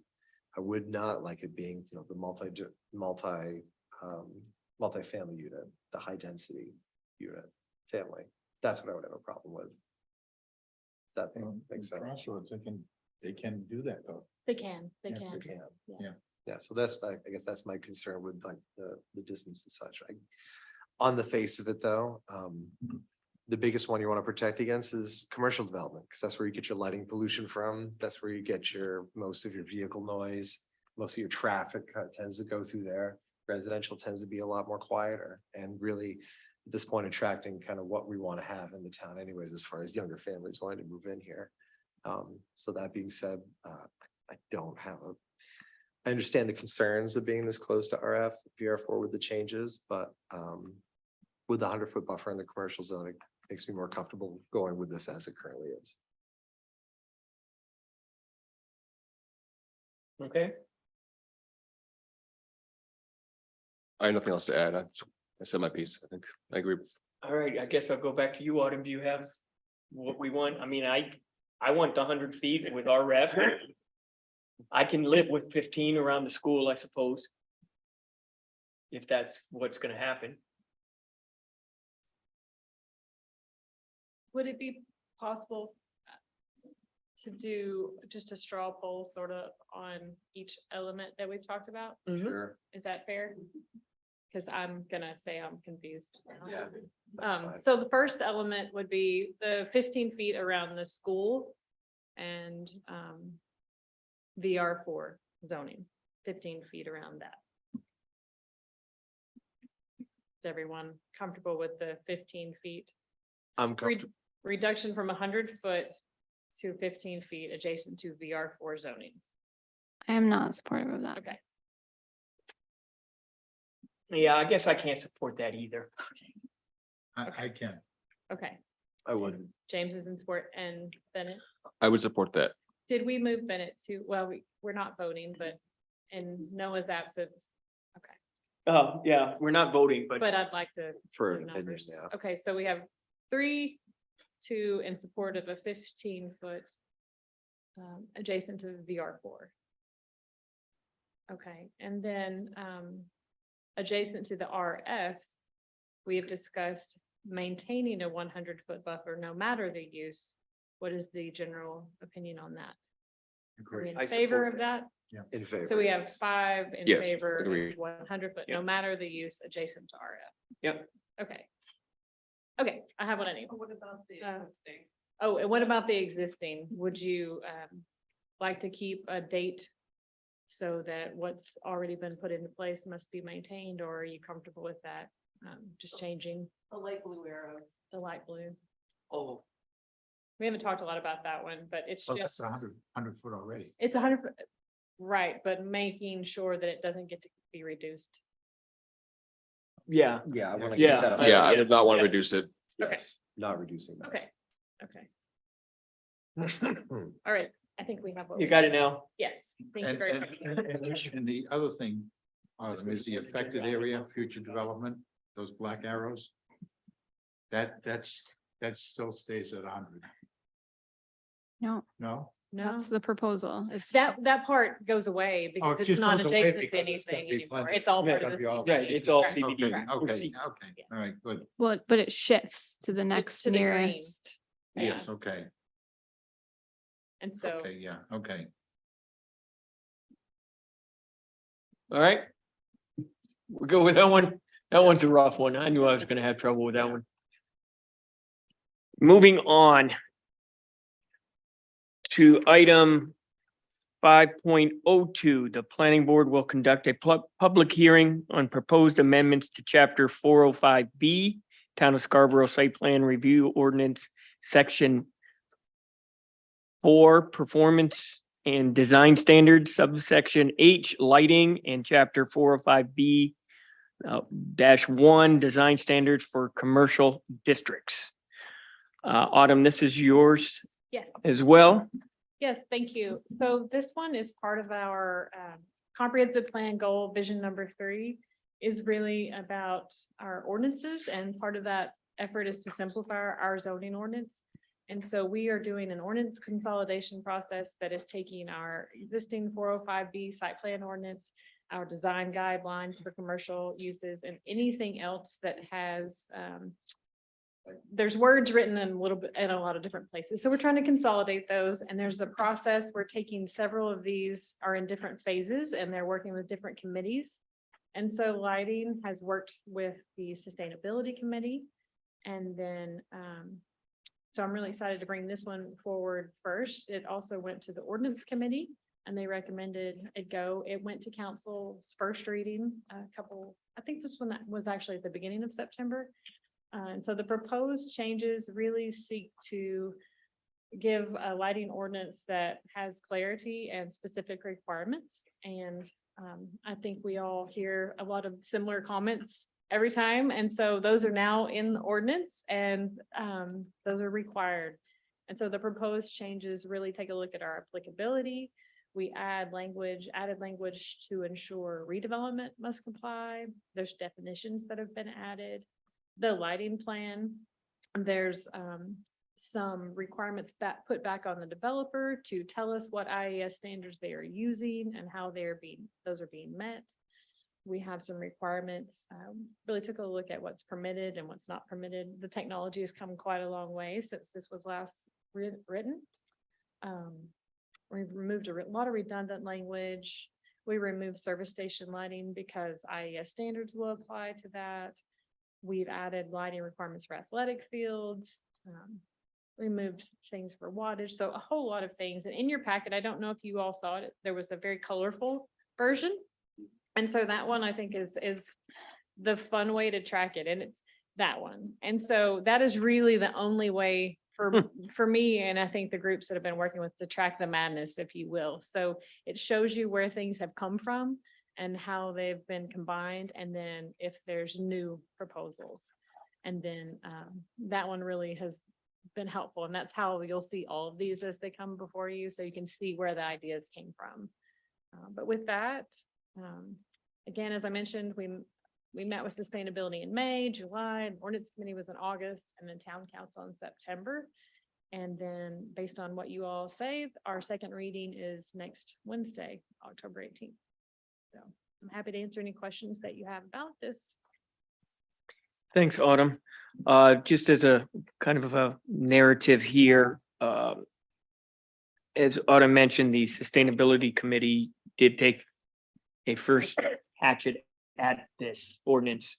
A couple of times we met, and it really was, we looked at it and couldn't believe some of the language that was still in there. It referenced metal halide lights and all kinds of things that have long gone away with the dinosaurs.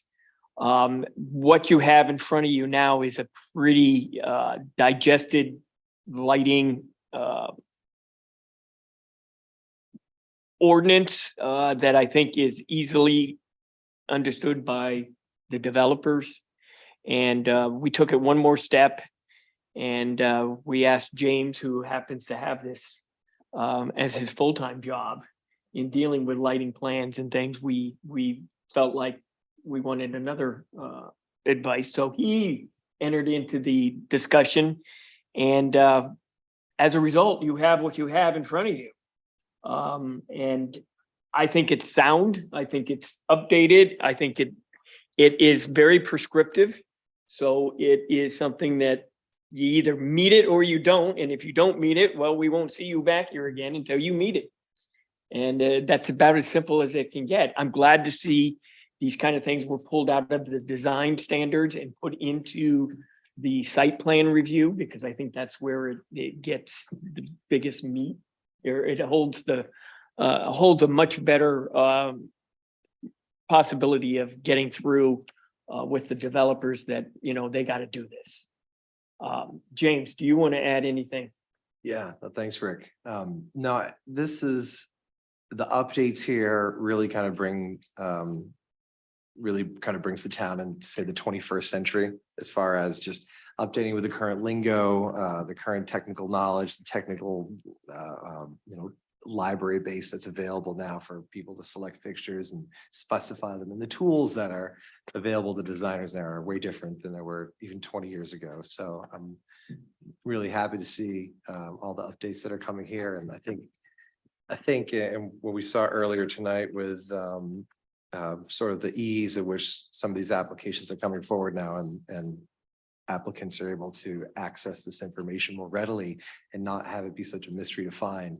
I think it'll really streamline a lot of the applications, at least from a lighting perspective anyways, and really try to address some of the issues with lighting pollution and what people can try to do and cannot do. As there's some control mechanisms in here as well that we're going to be asking commercial properties to incorporate that will really help to try to keep the nighttime light levels as as safely low as possible, because as what we're seeing with the Downs development, the CPD and everything else going into town, light pollution is now going to be a major issue.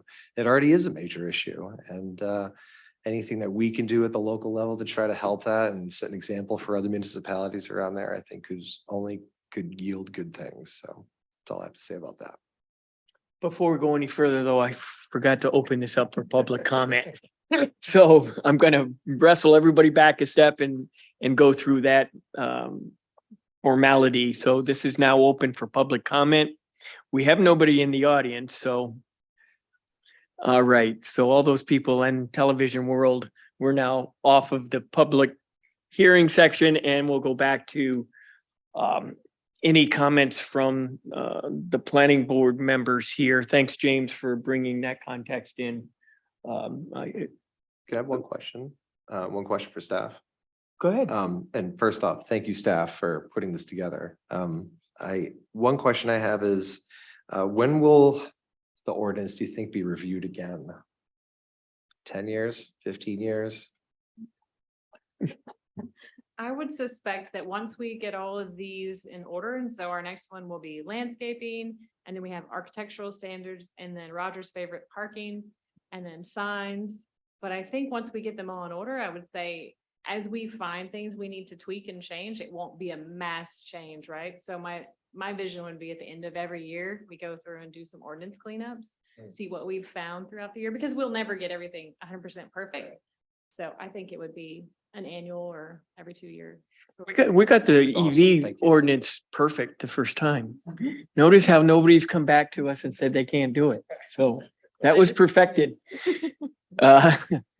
No, with that, I think, that's right. We're now going through and updating our ordinances because our comp plan changed and we have new direction and a vision that the town folks weighed in on. And now we're making these, memorializing these through our ordinances. Roger? Yeah, just as a resident in town, I'm very pleased with the way our lighting has evolved over the years. I mean, you drive around town and you don't see a lot of light.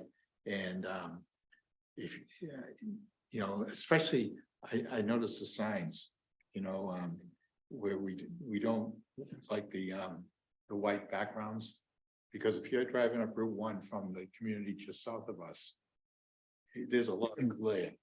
And you notice the difference as soon as you drive into Scarborough. You don't That's see, you don't see those signs, the bright signs. And I've noticed it with. Yeah, and then I've noticed it also like it on the main medical complex. Up here with the pumpkin and everything. You don't see a lot of glare, hardly any glare at all. So I think we've done a pretty good job. I'm just glad that, I don't know what you're gonna do. If we have this all, where it's pretty straightforward and, That's a funny one. So I'm pleased, that this is gonna be written down because, so these contractors and developers and consultants and everything, they know exactly what they have to do. That's the whole idea. Yeah. Selfishly, I'm looking forward to just looking in one place to have to check on things.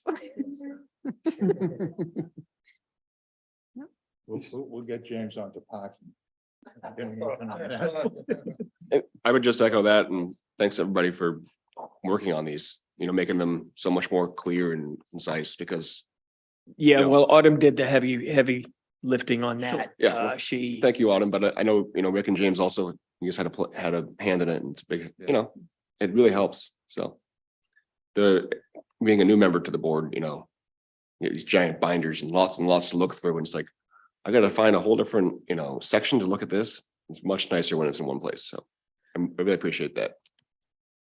would I be wrong then in saying that from the planning board, we enthusiastically endorse this ordinance revision as it goes through the next reading with town council? I'm asking I my agree. fellow, Only if we can use enthusiastically as in part of the wording. all right, we're all set with that. I think we have one more item that we need to talk about. We're right here. You want to take a quick break? We've got one more item. I'm serious. Do you need to take a break? Oh, okay. We'll just pound this one out. All right, gang. Next item is 5-5.03. The planning board will conduct a public hearing on proposed amendments to chapter 405 Town of Scarborough zoning ordinance, section 6 definition and section 9 performance standards related to seafood sales. The amendments will allow small scale seafood sales under the accessory agricultural activities use in all residential districts. The proposed changes will also allow commercial seafood sales under farm stands and agricultural products stores used in the rural farming district. With that, I'll turn it back over to you, Autumn. Thank you. So this originally came from a request through our planning department to sell seafood at their home, much like a farm stand can do right now. The state allows it, our ordinance just doesn't allow it unless you go through ZBA for a special exception for home occupation. So this was requested to go to the ordinance committee and take a look at it. The ordinance committee directed staff to figure out a way that we can address seafood sales. And you can see that I basically used all of the things that we have now for agricultural and expanded seafood sales into that in the different elements. And so there's definitions that have been added, definitions that have been amended, and then performance standards that have been amended. And so it's really, if you go through the red lines, it's a lot of duplication, but it's really to add this use in. And so now someone, if they have all of their state permits, they can do seafood sales at their home or in a commercial farm stand, just much the same as you could do flowers or extra garden products and that sort of thing. So I'm happy to answer any questions, but that's really what this one does. The specific user that was interested in it did go to ZBA and did get a special exception. Yeah. But if it does come up again, we have addressed it. And so it was a missing use or missing acknowledgement, especially being in coastal Maine. So with that, this one went through the ordinance committee July and August, and then town council had a first reading September 6th. And then this one will go forward to town council next Wednesday as well. All right, this item is open for public comment. Anybody in virtual land? I have no one. No one there as well. So we'll close public comment and I'll turn this over. Does anybody have any questions for Autumn as it relates to this? Go ahead, I James. think this is great. As you said, it fills the gaps, and coming from ZBA, having to ask this question in the home occupation was always really weird. because no one ever answered yes, nobody came specifically for it. So having that sort of removed and separate and where it properly belongs, I think this is the right spot for it. I agree. Anybody else? I don't think you have any resistance from these folks to hold this up any further. Perfect. All right, that moves us to staff reports. Any minor development reviews? No minor development reviews at this time. What about administrative amendment report? We actually have been quite busy with administrative amendments. Three that come to mind are Moody's Collision. They are proposing to locate a storage container at their location on Pleasant Hill Road. We do understand that that will likely come forward to the board as a building addition in the future. Bluebird Self-Storage right at the intersection of Route 1 and Enterprise Drive. A wall-mounted sign on the inside business park side of the wall was moved, will be moved to the outward facing wall facing Route 1. And then lastly, 300 Gallery Boulevard. I think that's where actually Costco has set up for their membership, right at the intersection with Spring Street. They removed and replaced in the same location 7 spruce trees at that intersection. And actually, I drive by that area quite frequently, and I actually saw that they already did it. So the work was quick. I almost rear-ended someone doing it, but I took a look. And that's what we have. Thank you. Any correspondence? Yes, the board has been invited to the Downs Town Center groundbreaking ceremony, which is Wednesday, October 25th from 12 to 3 in the area of the old grandstand on Downs Road. I believe Autumn had sent that invite out to the board via email, and we are happy to RSVP for anybody who would like to attend. So that's all we have. Well, those that wish to attend, and make sure you let Eric or Autumn know that. Thank you for that. Now that leads us to planning board comments. I'll start off by saying, wow, okay, I got this one done. It's before 9 o'clock. Thanks to the planning board for the work you've done. I'm starting to see where the vetting of these projects are coming through, you know, spot on. Your comments have always been helpful. Your review comments, and I think it pays off. And as we get these ordinances done, and as we move to once a month meetings, that's going to give you even more time to prepare, and we should have some pretty robust discussions with our developing community and get some really good projects going on in Scarborough. Go ahead, James. I don't want to delay this meeting any further. I know we're all anxious to get home, but to come off of your point, Rick, I noticed a quote from one of the applicants tonight. Review from staff has been thorough and has made this very easier for us. So well-earned, well-deserved praise for all the staff, Doreen, Eric, and Autumn, and Angela. So really appreciate it. I strongly echo it. So thank you guys. Appreciate it. I was going to say almost the same thing. Okay. Roger. Okay. I have a question for, I was driving through the Downs the other day, and is the preload off of the American Home? I believe, yeah, I believe it is at this point, yes. Okay. Then my last thing, are we supposed to do anything with this? This is, Oh, yeah, the public hearing materials. no. It doesn't matter. You can keep I them. You didn't know can. if it went in that guide.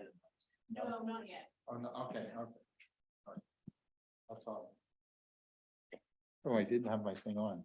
Oh, that's all right. I was- He was coming out to tell you, you didn't turn your mic on, but that's all right. You spoke loud enough. All right, anybody else? Seeing none, do we have a motion to adjourn? So moved. We don't need to take a roll call. I'll second that though. All right, we got a second. Good night, everyone. Thank you.